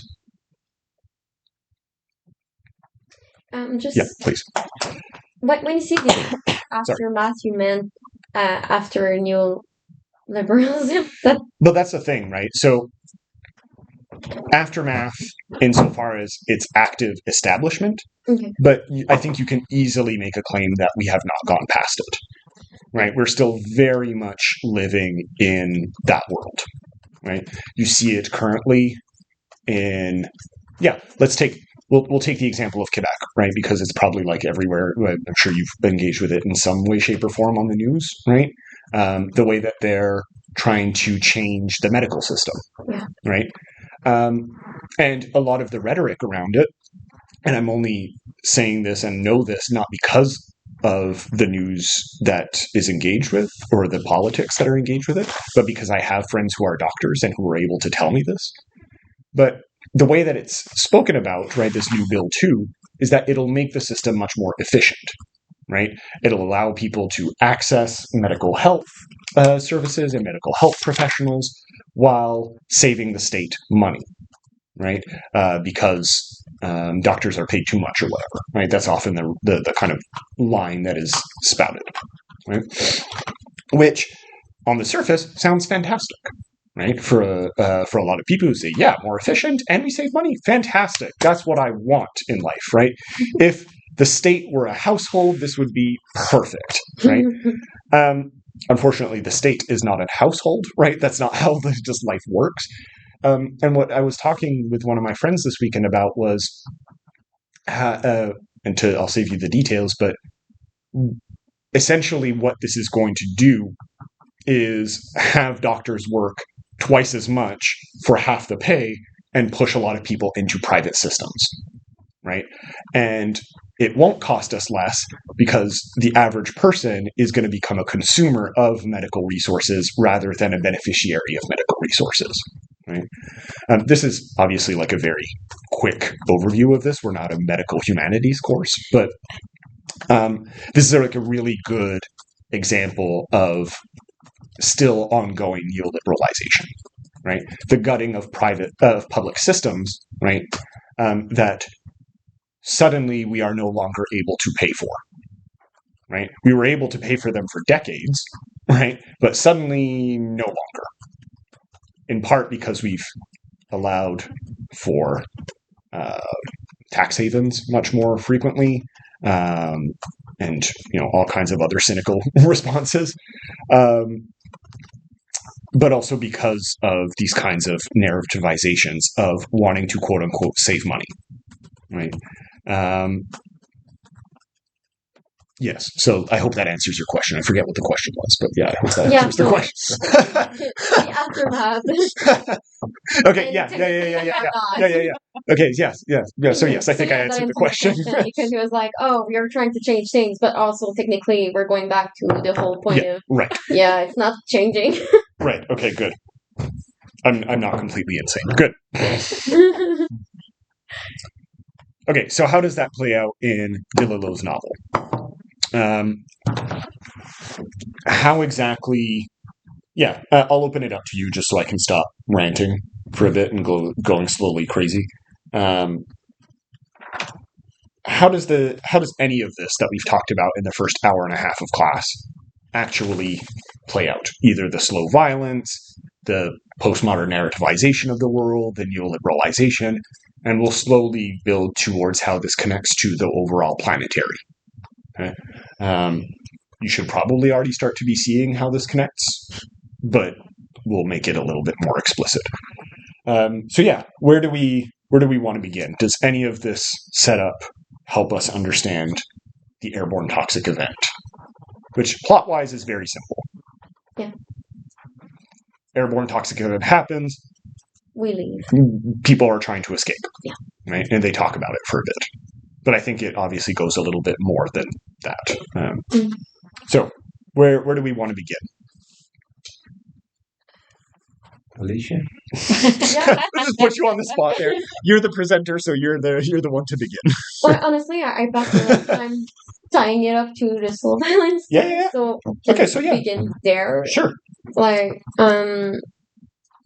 as I said, we saw the fast-paced thing, but we also saw it, the slow violence thing. I saw it in his body, because if you read it, he gets in contact is the whole point, with chemicals for like 2 minutes when he puts gas in the car, and then he's told, "Oh yeah, it's in your body. We don't know what it's gonna do to you, but you might die. But also, if you survive, in 30 years, we'll know." So that's a slow violence connection I made. Even but inside the body. The microwave oven. People keep saying that the radiation there on the food in the time of 300 years, if you continue eating that, you're gonna die someday. Yeah. From what? Yeah. First of all, I don't want to live 300 years. But apparently, the only way that would work is if you continuously eat microwave food or continuously just stand in front of a working microwave. For those 300 but years. I go like that every day. Right. You keep like that, yeah. You look at it, turn it. Yeah. For 30 seconds, 1 minute, whatever, and every day. It's but I think it's also the time you put it in. I think that changes something, because some things you put for 3 minutes, that must be more than 30 seconds. Yeah, but when it's that long, of course, I'm not, but for 30, 20 seconds too. But some people do cook things in the microwave, for that's cooking. Not even tasty. Why would you do that? Because it's easier. I guess. I don't know. Oh yeah, absolutely. There's ways you can do that. Just put in the microwave for 5 minutes and it's cooking. Done. I don't know. I would not do that, but I thought I had it in my notes. Where is that page? Does anyone have the page where they mention that you'll die in 30 years? I did. It's at the end of the well, there is a moment at the end where he's like, this is on 158 of my version. It's when he's at the first rescue spot. Oh, yeah. Okay. He's not at the second yet. And then he meets a friend who wants to pay for sex or something. Yes. Okay. But, it's a little bit before that because he needs to... It is. I'm just looking at a Who is that guy? I think it's around page 27. Who is that guy? It's a teacher with him, I think. No, there is another one that works for some Oh yeah, company well, there. it's the Yeah. guy he's talking with when the guy is running numbers through the computer, and he's like, "Oh yeah, we just learned that. Yeah, it's inside you." So they don't really explain it, No. It's but on it's page 28 a of the PDF. what are Do we have page numbers in this? no, No, but, that's why I It's was like, am I going to die? Not as such, Right. he said. Yeah, not in so many words. mhm. It's like, well, no. It's not a question But yeah, of words, it's a question of years. Yeah. Yeah. Because the poison is going to live in your body Yeah. for 30 years. Yeah, to answer your question, Marcio, who is that guy? He's Mhm. just he's presumably some like medical professional, right? Yeah. Or some kind of like what's the term I'm looking for? Emergency responder. Mhm. Works for the CDC type of institution. Mhm. But yeah, it's never elaborated on. Yeah, it just Much. said that he's not actually done with his training, Yes. and that this is all a simulation, or they were doing a simulation before, and this is like a whole other kind of simulation, but actually true. Yeah. But the way he says it, it's like, oh yeah, we were doing simulation, and now we're doing this. Yeah. It's kind of funny, right? Yeah, I would be less reassured. But it is. I do think that does point to a lot of the ways that we try to make sense of the situations that we're in, both on a planetary scale and just in our day-to-day lives, right? How many times have we like imagined scenarios, right? What would happen if this happens, right? And we can imagine like a really small scale version of this or example of this. Oh no, what's going to happen if I leave my oven open or whatever, right? Or oven on. And you can go on and on and on. Or if I forget to lock my door before leaving to go to work, right? Mhm. So we constantly imagine these scenarios, but if we expand it outwards, you do get a rather similar type of thing here where we're constantly, or what this guy represents, we're constantly, there we go, simulation, right? In order to rehearse the simulation. So 139 of my version. Okay. Where simulations happen so often that at a certain point, at least in this case, they almost become reality, or they actually do become the reality. Okay. And this is not like me going conspiracy brained. Again, I should like very much emphasize this. But the way in which we constantly prioritize, I guess, imagined possibilities, right? Or talk about them over real scenarios is rather indicative, I think, of what DeLillo's getting at in this text, right? If we want to, if we want to give a good example, I talked, I think it was last week, I talked about like our new budget, right? The new federal budget, right? Which very much acts as if climate change is still a simulated scenario, right? It is a possibility rather than actually something that is happening currently, and therefore the way that they act, right, on a political level is by saying, well, we can constantly delay and, just fiddle with it until it works just right? Yeah. But you could see this as well, and this ties in back to the slow violence thing that you wanted to kick us off with the actual real life events that inspired DeLillo. Right? So inspired is a bit of a dicey term. This novel came out in 1985, so it would have already been like in the stages of, I guess you could call it post-production or editing by the time the event actually happened. So novel comes out in 85. You mentioned the Bhopal disaster in Animals People, right? Well, you didn't mention it, but that's what happens in Animals People. It's based off of the Bhopal disaster that happened in India, where a nuclear reactor collapsed and basically caused exactly what you would expect from a collapsing nuclear reactor. Okay? And that happened in 1984. right? A year after this novel was published, or actually a few months after the novel was published, another even more famous nuclear meltdown happened in the Soviet Union, or Soviet Ukraine, right? Chernobyl. Yeah. So even if the airborne toxic event is not explicitly mentioned as being like a nuclear reactor melting down, if I remember correctly, it's a train. It's a train that was carrying chemicals, right? That exploded. So, but probably this type of action was in the back of DeLillo's mind, right? And so this kind of slow violence is very much at the forefront of the way that people are thinking, right? Not only in what you were bringing up, Alicia, as far as how people's bodies actually react to, for example, a nuclear collapse, right, or an explosion of a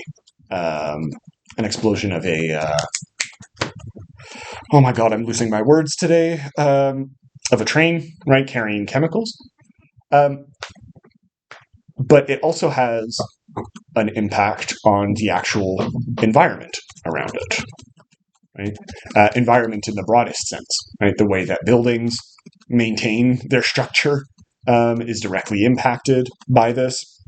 The way that trees grow, the way that animals live, et cetera, and so forth. Right? All of these are impacted. Although DeLillo is not super interested in talking about that in this chapter specifically, but it is the type of slow violence that you can explicitly imagine as he does associated. Mention it. He says that it's 40 years in the soil. Yes, that's true. That's true. Yeah, you're right. So 40 years in the soil. Yeah, the same place. Actually. Yeah, actually, yes, you're right. Sorry. But it's not like I would say the focus of the chapter. You're right. And you can see it, right? So 40 years. Actually, that's interesting. So 40 years in the soil, Chernobyl happened almost exactly 40 years ago, right? Bhopal as well. And you are starting to see articles emerge about what do we do now, right? Can we actually go back, right? Can we renew perhaps our place there? Okay? And I don't know to what extent this is actually going to play out, but you see this every once in a while. At least that's what I get in my feeds, because apparently I'm a psycho like that, where it's like, oh, there's this new tree that emerged, or there's this new fungus that emerged around these sites that feeds off of radiation, right? That's the most recent one that I saw, which I guess can tie us back to our little discussion on mushrooms that we had many weeks ago. Right, but the way in which, despite these forms of slow violence, or as a result of these forms of slow violence, the actual nature and planet tends to respond and grow and react accordingly, right? Where we now have mushrooms that can survive and thrive in spite of these toxic events, right? Which I think is really cool. I mean, that a mushroom can exist and do that. Right? Good for mushrooms, I guess. They'll outlive us all. For sure. Yeah. The last thing on in the universe is going to be mushrooms and cockroaches. Oh, yeah. A stronger species. You're the real survivor here. A mushroom with a cockroach. Yeah, anything else we want to add on the slow violence element of this chapter? So I think that was the most obvious one, right? Yeah. Like how the impact on his body and the way that we talk about it. There's a kind of contradiction here, right? We're constantly renaming it and so on. We're constantly talking about it. We can obviously discuss how the radio is and news media is kind of portrayed here, but we're constantly talking about it.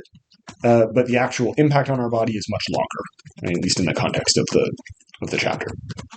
In the impact on the planet is even longer, right? The 40 years that you mentioned.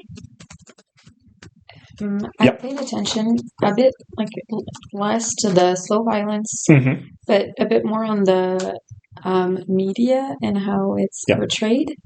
And it made me think. It reminded me of when we talked about gauche and predictability.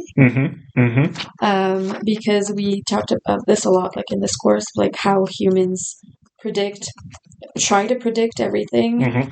But even if we can predict stuff, it doesn't mean we can fix things or act upon those issues that we predict. And in this novel, like in the way the narrative always shifts, I found it interesting how it's like there's no certainty. Like what is presented as solid fact is in fact just like predictions or shifting understandings, and how no one like seems sure of anything.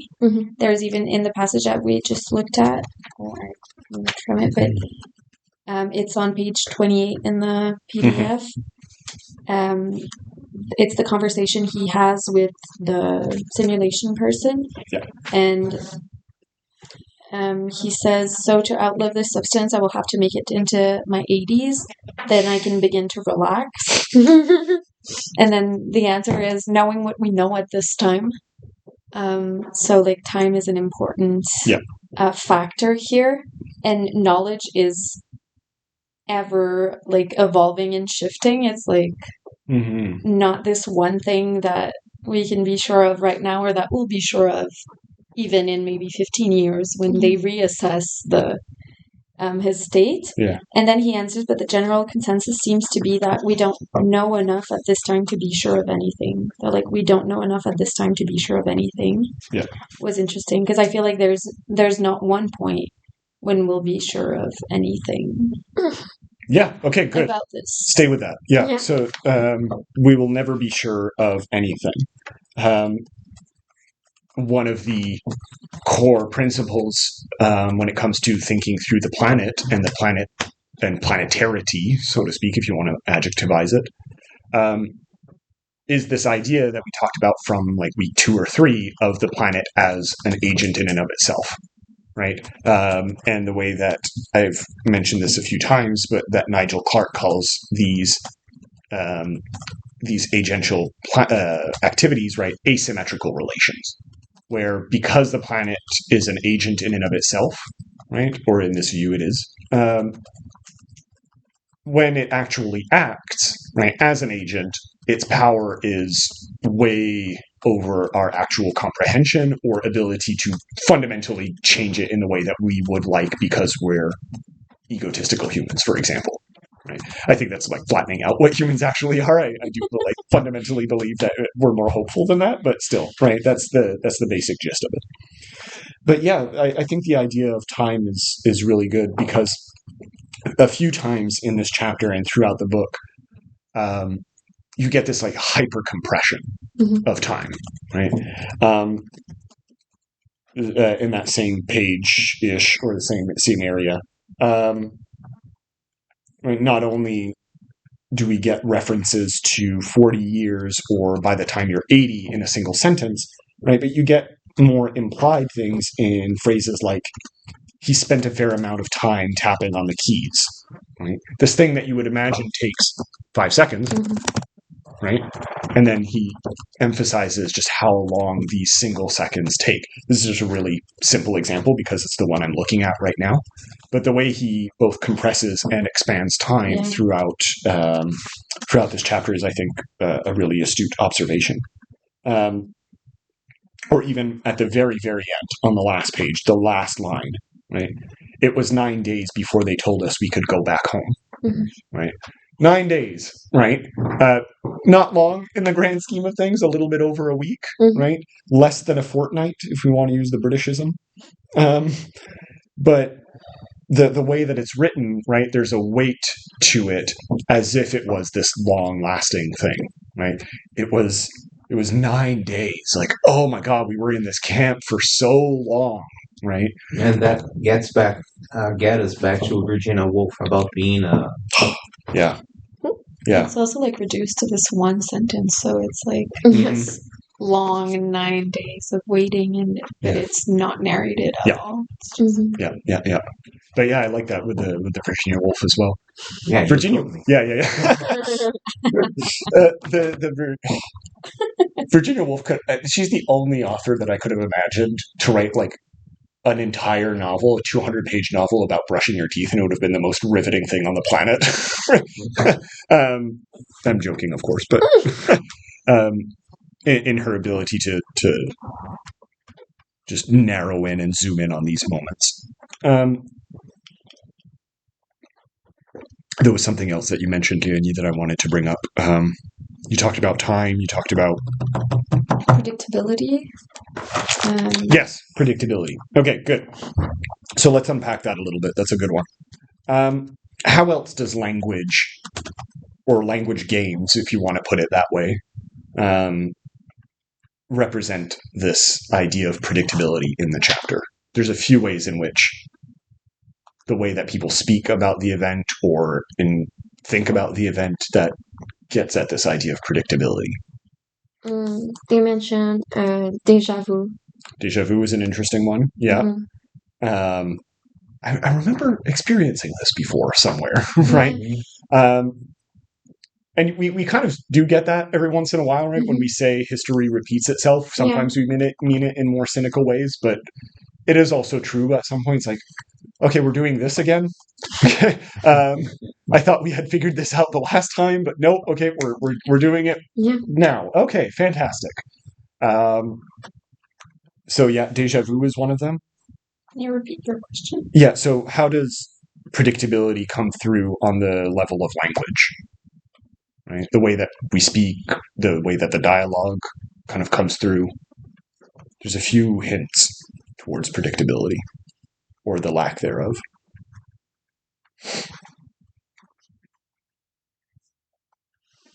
Did you read the chapter, by the way?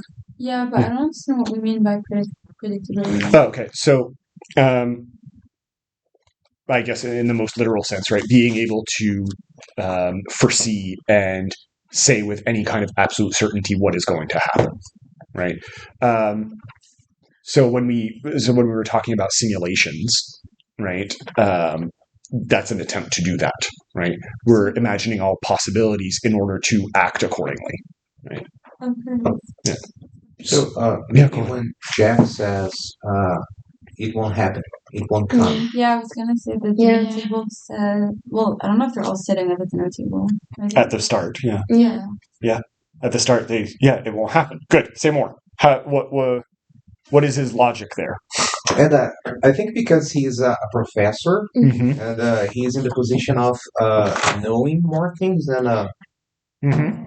He places himself in this, like, he's very aware of his privilege, but he kind of uses that as a shield that protects him from anything that the environment would cause. Or Good.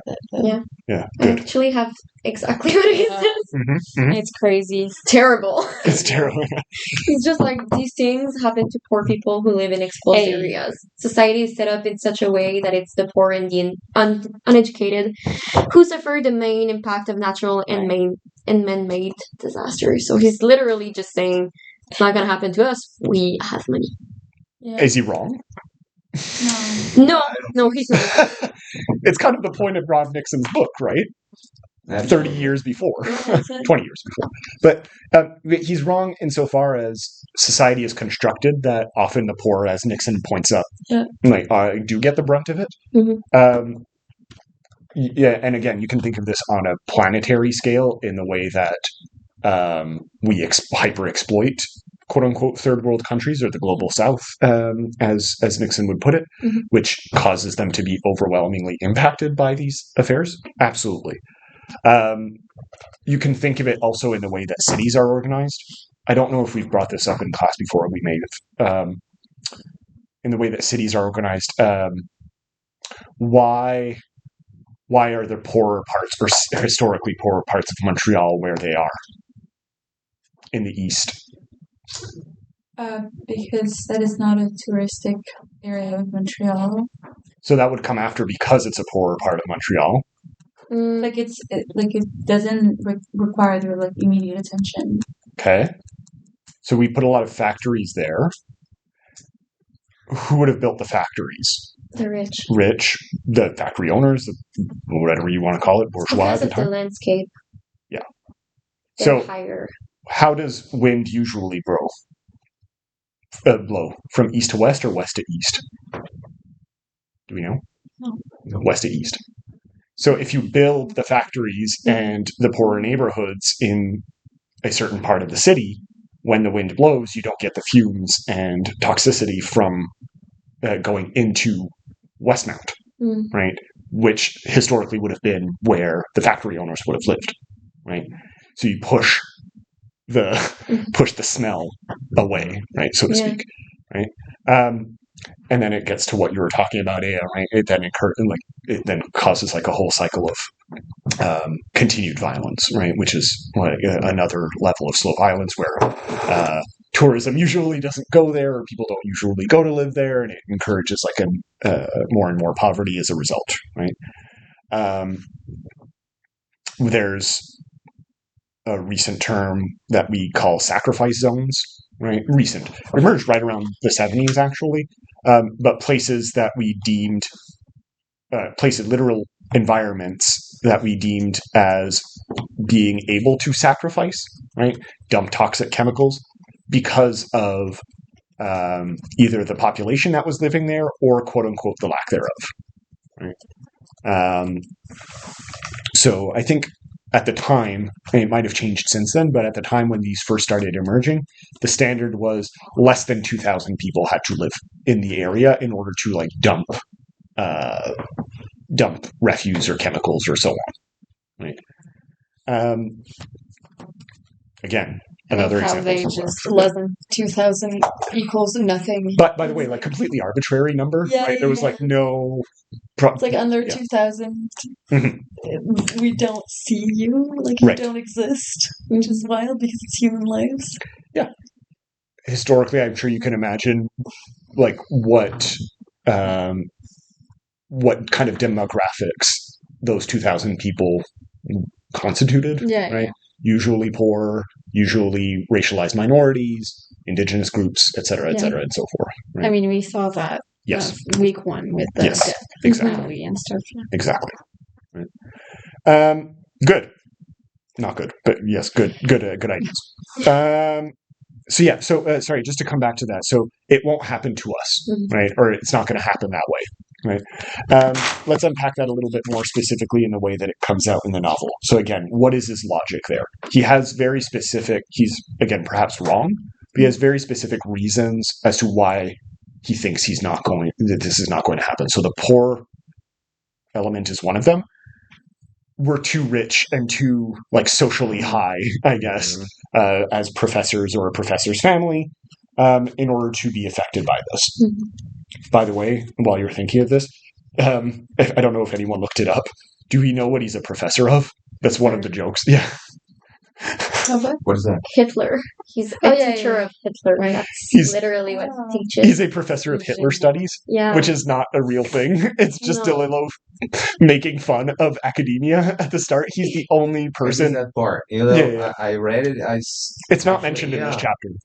No, but there is some reference to. No, there's a reference. Is it? Yeah, I think it's when he's. I think it's when he's talking with the other teacher. Yes. Because he's like, "Oh, you came back from New York." Yes, sorry. Because I read the entire novel. Sometimes I forget. So in this case, he had it coming. Yeah, exactly. Oh God. But anyway, so all that to say, I just thought it was a really funny joke. It's like fun fact. Yeah. But I think what DeLillo is pointing to is just our inability to let go of the past in many ways, right? And it kind of comes back to this joke on postmodernism that we were thinking of. Anyway. There's also the Heimlich maneuver thing. Say more. Yep. Okay, so I'll give you a hint. He refers to weather at some point, or the way that things move and operate on the planet, and that's one of his justifications for why they're not going to be impacted.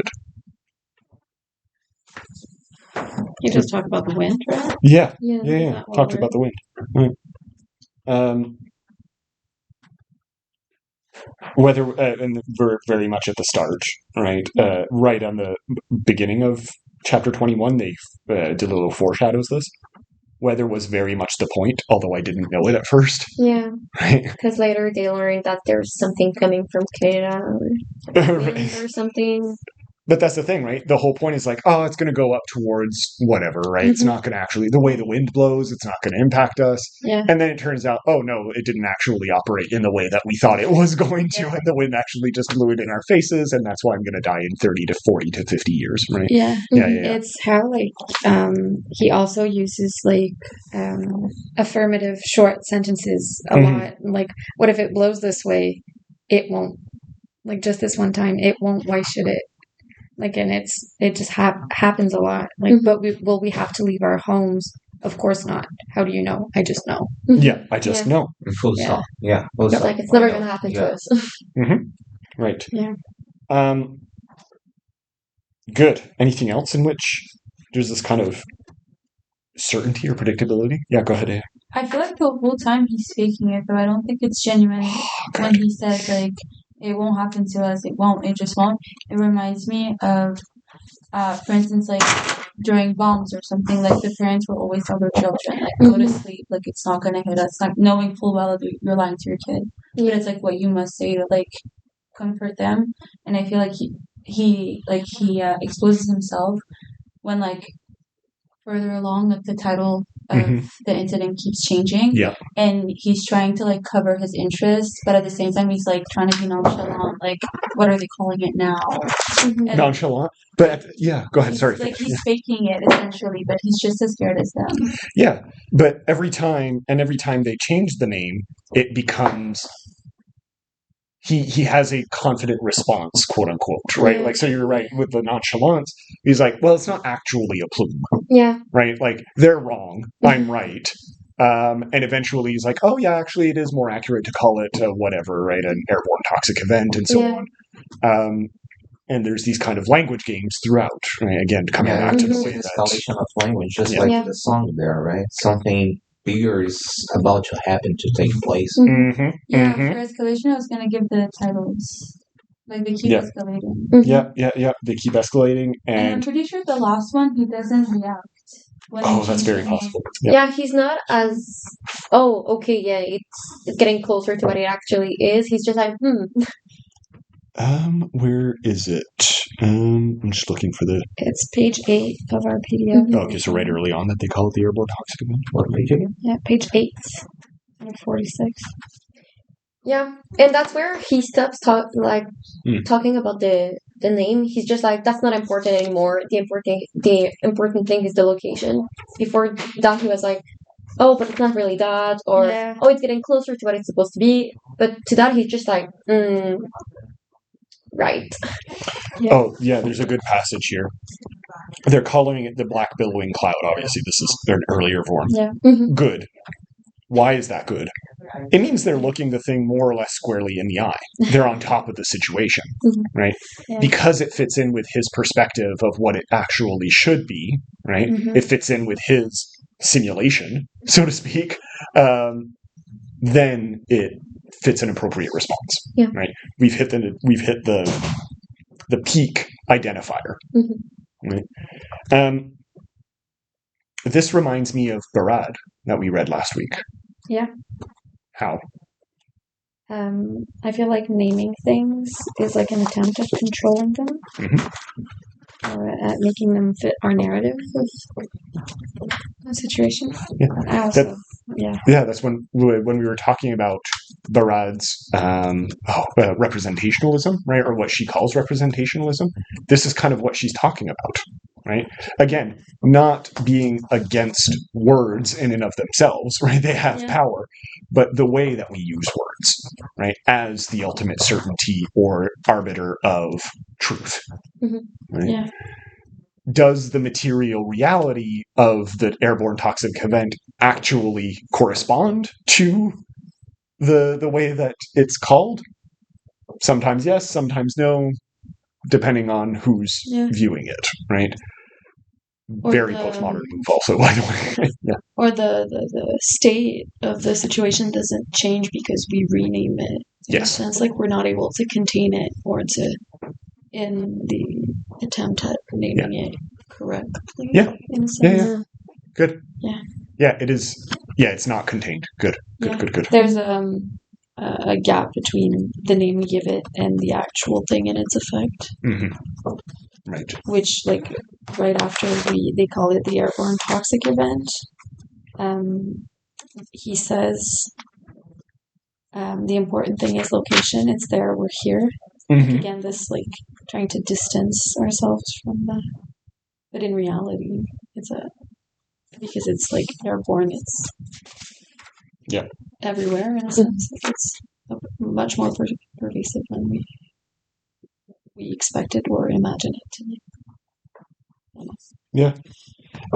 Just to come back and connect to what you're saying and the idea that of the movement coming down from Canada, right? Mm-hmm. There's this really slight moment, and it fits in with what Aya was saying about the confidence and certainty with which he talks. I know it's almost 11 already. I was thinking of like probably just keep going and we'll finish maybe a little bit earlier and not take necessarily a second break just because we're on a roll, by the way. It's on page 113 of my version, so early on. It's still, just under the good that I mentioned. It's expected that some sort of air mass may be moving down from Canada. There's always an air mass moving down from Canada. That's true.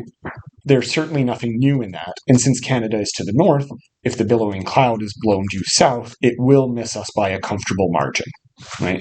And then they move on to when do we eat, because that's more important. And then a few pages later, a large air mass is moving down from Canada. I already knew that. That doesn't mean it's not important. Maybe it is, maybe it isn't, depends. So the truth, or the kind of facticity, quote unquote, stays the same. There is something coming down from Canada in the way that they imagine it, but there's like a slight shift in it. It's like it goes from absolute certainty that we're going to miss it to maybe it is, maybe it isn't, but it's said with the same type of confidence, right? As if that was always part of the plan, right? Again, very postmodern move of like constantly reshifting a narrative, right? DeLillo again is doing this critically, right? He thinks that's a bad thing, but it's, again, that's up to you to decide whether it's ultimately a good or bad thing that we can so easily slip between meanings. Okay, but I think that's what he's pointing to here, at least. Good. And of course, right after, right, the weather's about to change. So, opening up to the possibility that, oh, well, I might change my mind a little bit later as well. Who's to say? Okay. Anything else we want to add? There's a few things, but before I want to let you all have your ideas out there before I force it into another direction. Prioritize on what? Yeah, is there anything else you wanted to bring up? Sorry, okay. Before I force it into another direction.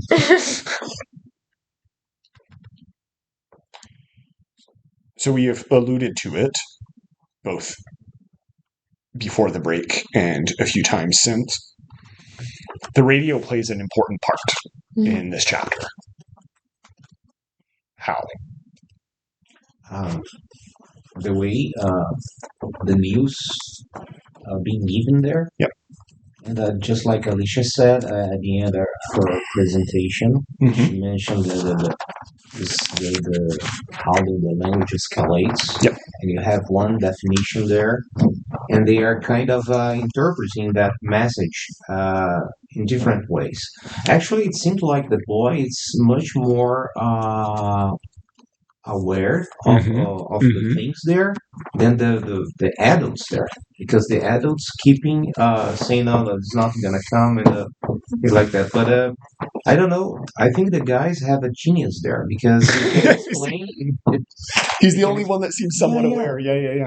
That's the funny thing about it. He's only 14, right? Yeah. Yeah. Is he the one who listens to the radio? Usually? I'm not sure. I think so. A little bit, yeah. Yeah. If I remember correctly, yeah, he's the one. Yeah, I think he's the one who's like. And Babette has him turn it down so that the kids don't hear. Mhm. Right. So the kids don't hear. Right. Yeah, because I think they have 2 daughters, and they keep thinking they've got nausea or like deja vu, and they're just like, oh, I'm sick now. This ties in, I think, to the overall like title of the book, right? Of white noise, right? What constitutes white noise in this world, right? What constitutes a part of just the inundation of information and noise? So the information that they're receiving, the names and all of that, is certainly a part of it. The radio itself as a piece of technology, I think, is there, right? Why are they turning it down? It's, something that's distracting, and it gets them away from whatever they actually want to talk about. The self-importance that they ascribe to themselves as college professors or as people who are living, right, normal American lives, right, by having supper and just being around the family and living the American dream of the white picket fence or whatever, and whatever disrupts that is awful, right? And so you become all of that, I think, is part of the so-called white noise that's perhaps interfering with how they seem or how they want to live their lives, right? This is not really, it's more alluded to in that chapter, but you see it throughout the novel. Media plays a really important role for DeLillo, as far as encouraging this type of constant confusion, right? Again, in part, this is something that at the time would have been very much on the rise, right? But today is just kind of normal, right? We're constantly bombarded by literally everything, right? There's always a radio on, right? You walk into an IGA, there's ads and radio and everything playing. There's just bombarding you with information, right? And again, I'm not saying that all of that information is bad, right? But I'm just like, that does have that effect of constantly having our senses kind of attacked, if you will. And he's very much getting at that. This is a time when the 24-hour news cycle would have just started to become a reality in North America, right? We take it for granted now that whenever you open the television, you can probably see a news piece that's just there, right? Because we are addicted to knowing the latest thing, right? But for a long time, until the 70s, that just wasn't true, right? We didn't have that. And so that is definitely part of DeLillo's overarching point, I think, that he's trying to make of what is this white noise. It's these things that are constantly distracting us or offering some kind of respite or imagined respite, right, from the reality of the world. In a way, it becomes another form of simulation, right? It's a simulation of truth, right? It's a simulation of our realities, right? What is real, whatever's said on the radio, right? And I feel like I'm starting a rant, so I'm just gonna stop there and leave you. Right? Yeah, go ahead, Aya. Yeah, I especially going off the part about the news. I feel like the author himself, maybe I'm overreading this, is also criticizing governmental media as a whole, because 100%. he has this guy make a speech about how there's nothing on the news and that no one's covering the story. Yeah. And I feel like it really goes to show that if the government turns up their nose, then so will the media, because they work alongside one another. Yeah. And will pursue whatever fits into their agenda. Yeah, absolutely. You can have a whole discussion as to what extent that actually plays out in real life. Of course, I think there are variations on it, but I don't think you're overreading this. I think for DeLillo, that intertwining between formal narratives, right, official governmental narratives, and the way that what news media decides to cover is very much present in his mind. Right? You see this paralleled in a book actually that would have come out around the same time, Chomsky's Manufacturing Consent. right? Which some of you might have read. It's become a quite popular book, right? Where he talks exactly about that, but on a more, but he doesn't do it through fiction. Right? He actually goes about explaining at least how he perceives it, that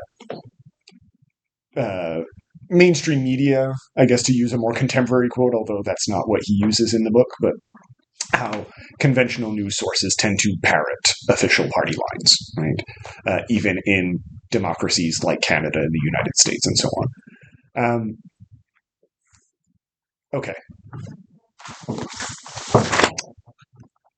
I want to show you a clip. I'm not going to play the entire clip, but I want to show you a clip from the movie that was made of White Noise a few years ago. Has anyone actually seen it? It's pretty good. It's as good as it possibly could be. It's very hard to adapt a book like this, so I think they did the best they could. Has anyone seen the Barbie movie? Yeah. Okay, so the blonde woman that you see in the clip here at the start, right, is Greta Gerwig. She's the one who wrote and directed Barbie. So fun little thing, I guess. Her husband, Noah Baumbach, I think husband, is the one who directed and made this movie. So bit of nepotism there. But yeah, the movie is probably as good as it can be. This clip is 7 minutes long, so I'm not going to play the entirety of it, but you can get a sense of what we're talking about with White Noise as DeLillo envisions it in this representation here. It's Adam Driver then? Yes, Adam Driver is the one who plays, Henry. Yeah. So, professor of Hitler studies right here, Adam Driver. Can you see a little bit back, Marcio? Yeah, it's okay. Good.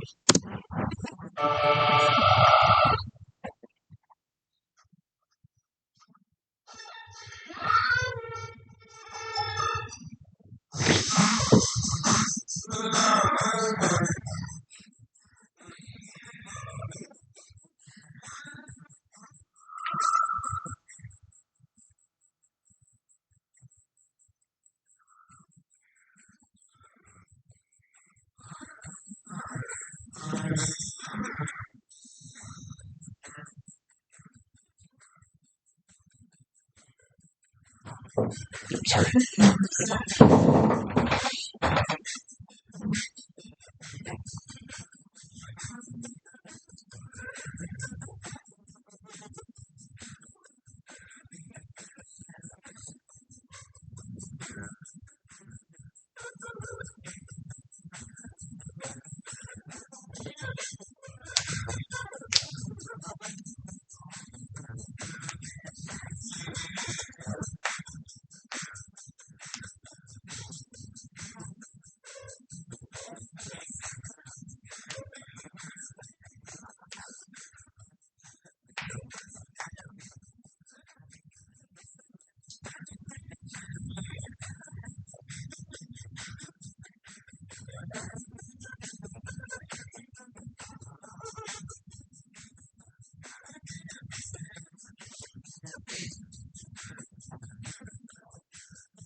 We'll stop it there because you get the point after a while. It's basically that for 7 minutes. But yeah. I need a new body. I need a new, what was it? I need new toys, right? The entire song. Give me what I want and give me what I need, right? This, and of course, just endless. Well, in this case, it's pretty blatant that it's Coca-Cola. Right, this kind of endless hallways of products that give the illusion of choice type of thing. The movie takes a more firm stance than DeLillo does on hyper-consumer capitalism, right? DeLillo is more interested in the like I alluded to in the narrativization and the discourse surrounding these types of things, right? Whereas at least because in part it's a visual medium, the filmmakers decided to kind of emphasize the like supermarket glory of American white noise, so to speak. And it is glorious, right? Not going to lie. If anyone has ever been into an American supermarket, it's the greatest experience you'll ever have in your life, right? Overwhelming. Exactly. Yeah. That's why it's awesome. Like, I hate it, but it's a spectacular experience every time. Just imagine a Kmart. But yeah. It's a Walmart on crack. Yeah. And it's filled with guns. Well, yeah.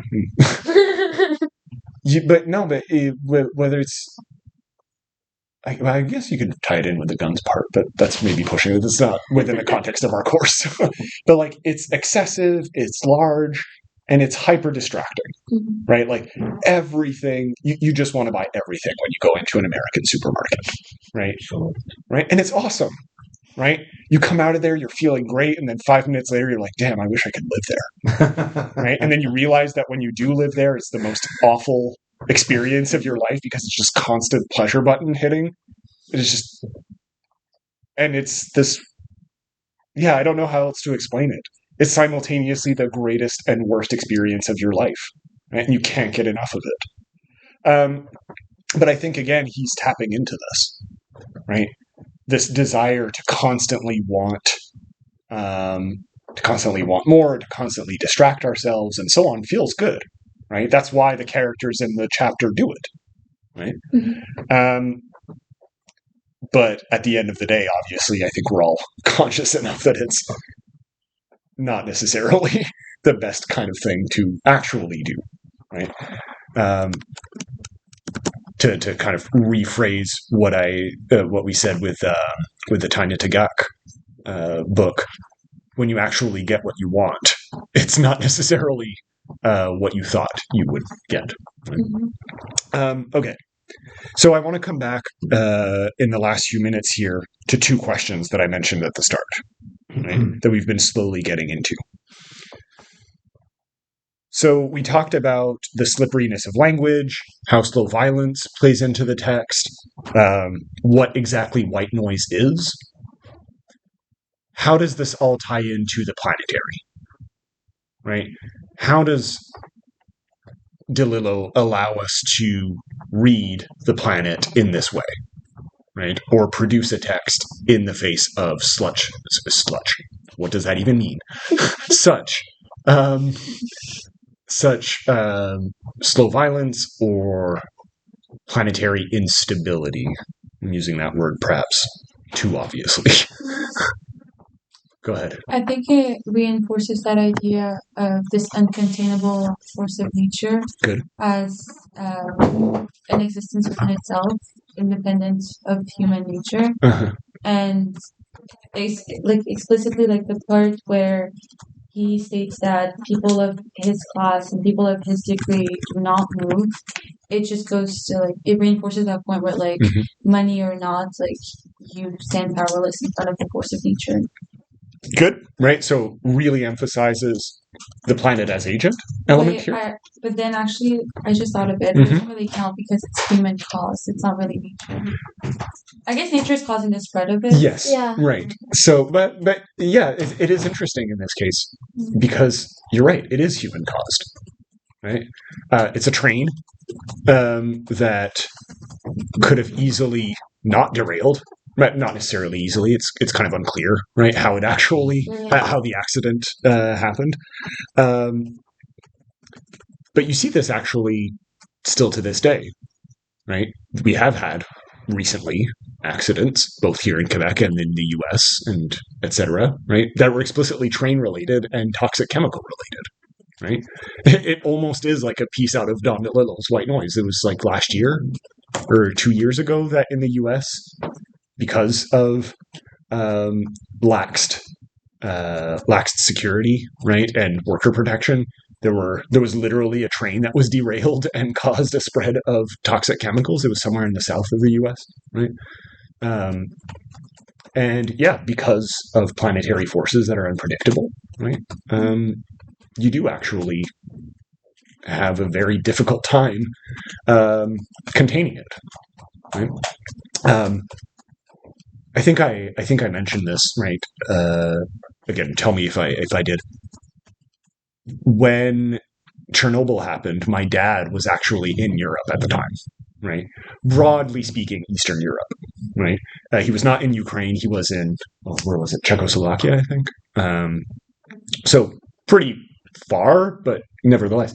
And already at the time, right, it had just happened, and he got all kinds of messages and calls, and people worried that he would have been impacted by it, right? Even though the way that people spoke about it, or at least official narrative spoke about it, it's like, no, it won't hit Czechoslovakia, right? Was it Czechoslovakia? Doesn't matter, right? He was somewhere in Eastern Europe. It was like, the idea was like, well, no, he's not going to be impacted because that's not how the planet works, right? That's not how the winds are going to blow it. Everyone's going to be fine, right? But of course, this book kind of, as we've talked about, tells you, well, no, sometimes the planet doesn't operate in the way that it's supposed to.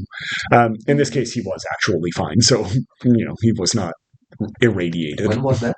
So it would have been in 86.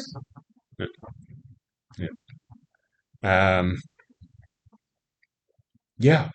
What else can this tell us about how to produce text or how to read texts in a planetary context?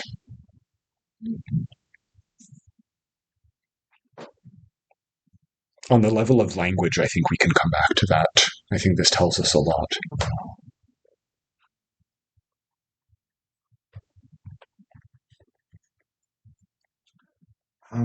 This is when the absurdity of the banality of life, if you will, is supposed to meet something of real importance. And I don't know if it's question here. Yeah, that's the thing. Regarding the slow violence, the way the adults were reacting to there. If I don't alert, if I don't actually accept the thing, am I being part of this slow violence, or I am just being a positive person? Oh, that's really good. That makes sense. I think so, right? No, but it's true. It's a similar question that we ask, like, if I'm not actually out in the streets protesting or whatever, right? Am I actually am I actually complicit? Can I actually say that I'm against the system that I'm benefiting from, right, or whatever? Okay.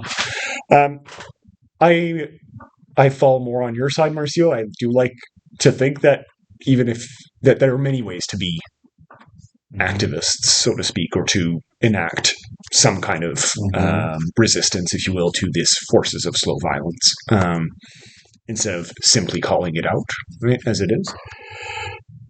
But that's between you and your moral stance at that point, I think. Because the way they were acting, they were kind of trying to protect their kids, and not being in the other way. Yeah, I see this way. But do we feel sympathetic towards the characters in the novel for wanting to do things like this? By his arrogance? Yeah. I don't feel that sympathetic. I agree. Yeah. It is very difficult. And I think part of that, you're right, is the arrogance, and specifically the arrogance towards people who are not quote unquote blood, right? Because children matter, right? Which can maybe get us into a whole discussion on like reproductive politics and who we actually consider to be, to use the terms that we introduced 2 weeks ago, right? Our kin. But I think part of the planetary framework is to acknowledge that it's not just the immediate people around you that matter, And even if it's, again, I think we can be ambivalent as to whether or not DeLillo is telling us to do this or not. I don't know to what extent we're supposed to feel sympathetic towards the main characters or not. And he, of course, doesn't necessarily ask us to be kin with the non-human. Right? At best, he asks us to engage with the poor, who are also affected by this. But even then, it's in passing, right? Which I guess is part of the whole point, right? But it does definitely beg the question of, to whom do we extend care, right? And to whom do we extend our sympathy and activism and actions, right? And at the very least, DeLillo asks us to think about the poor, however or wherever they may be. And you can maybe be critical of him for not extending it further. That's up to you at that point, and what your perspective on it is. Right? Good. Would we consider this a form of writer activism, as Nixon put it? Well, he does give a new perspective on how slow violence could be. I mean, in a way, he does put it figuratively into words, so I guess that's what Nixon was trying to say by, we should encourage writer activism, to portray a kind of slow violence. Yeah, in many ways, Nixon adopts the term in response to the type of thing. Yeah. So he does do that because he presents a kind of slow violence and how people could react and what could happen. Yeah. And that it affects anyone, really. Right. Because he does say, we're not going to be affected, but then he does get affected. Okay. Not only that he gets relocalized to another place, but in itself, he is the one who's also affected inside his body by the chemical. Yeah. So he really got affected by everything. So it's a form of writer activism in unveiling these mechanics, so to speak. It's more like, it's also the sense of security that the global north has, that, this is not going to happen to us. He's like destroying that by saying, but why wouldn't it? It's uncontrollable. It could happen here and for numerous reasons. And like, even if you do have money or status or reputation or anything, really, that doesn't mean you're covered by some magical bubble or something. I wish. Yeah. Yeah, it would be great. But no, you're not. No. Nature does not play favoritism. Right. There's no favoritism. There was no like, you're my favorite, I'm not going to touch you. Does anyone disagree? Does anyone think it's not a form of writer activism? I'm not so convinced it is. If we look at Nixon's point in the sense that it does not make visible the invisible, like the people that are normally affected by these, it points at them when it mentions the poor, but it doesn't. But it still centers a particular viewpoint. So it critiques the way we view things and the way we function and use media, but it doesn't really push it further to this, in my opinion, activist part of showing what we haven't been seeing in the narrative, in conventional narratives. It's always a bit dicey, I feel, to dictate whether or not something is something like this, and that's why I'm not saying that either one of you is right or wrong. But I think this definitely enters into the kinds of questions that you can ask yourselves, right? And the easy answer would be to say, well, it's a bit of both. Yeah. Right?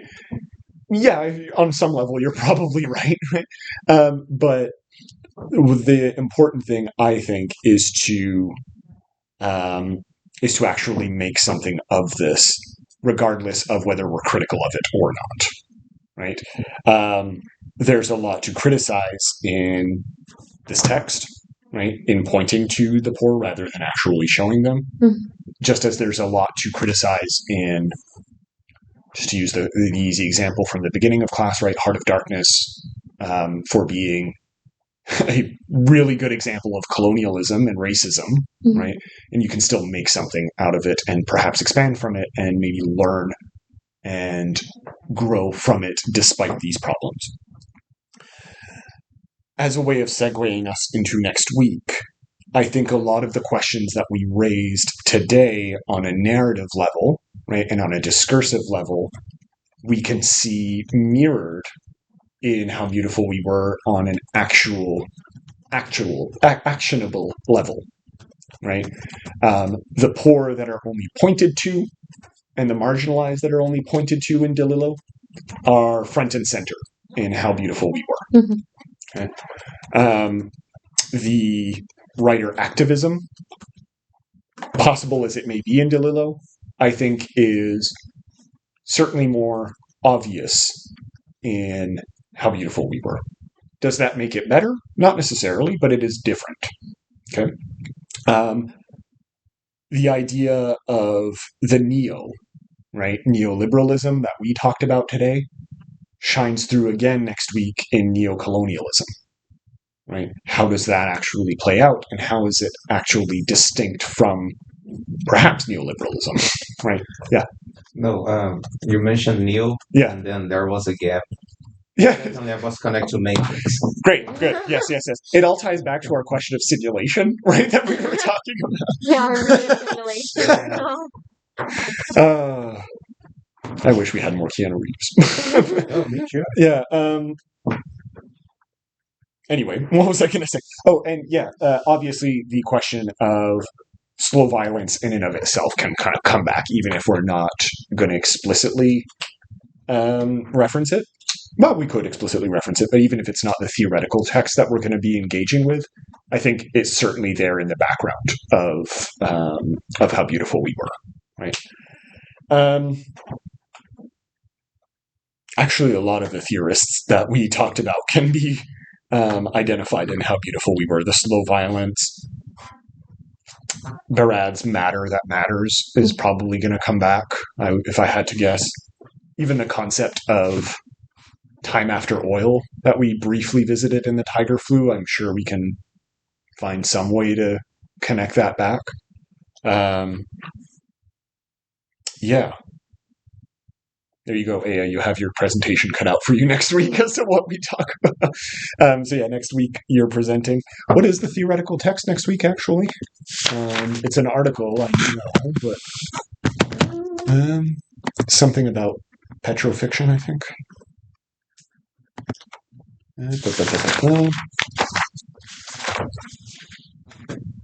Oh, I didn't. Did I put it up? No, I didn't put it up yet. Whoops. I'm sorry. Then let us go to the actual syllabus. Obviously, I'll put it up in a second, but yeah, does anyone, while we finish off, does anyone have any questions or concerns, either for next week or... Michael K. will read the block encoding, and then it's transformation from space. Yeah. Of space, yeah. From space. Yeah, so the Black and Cruel Demon, I'm sure you know what that's referring to here. Okay, yeah. Any questions or concerns? Is there a specific point in the novel we should read? We're covering it for 2 weeks, so if you could try to get to like halfway through, more or less, that's an arbitrary thing, enough that you can talk broadly about. How long is it? 200 pages? Yes, thereabouts. Yeah. I think it's a pretty brisk read, honestly. It looks thick, especially in the hardcover, but I think the way that it's written, the prose kind of flows pretty well. It's easier to read than the Tiger Flu. Definitely. Yeah, definitely. It has a fluidity to it that's good. I'm also while I'm looking at the syllabus, I just want to mention I wrote down that our last week was going to be David Cronenberg's Crimes of the Future. I'm not sure about this, mostly because of reactions to the Tiger Flu. It is rather a visceral book, movie, right? As far as like body. It's not body horror, but it's like there's some weird stuff going on bodily speaking.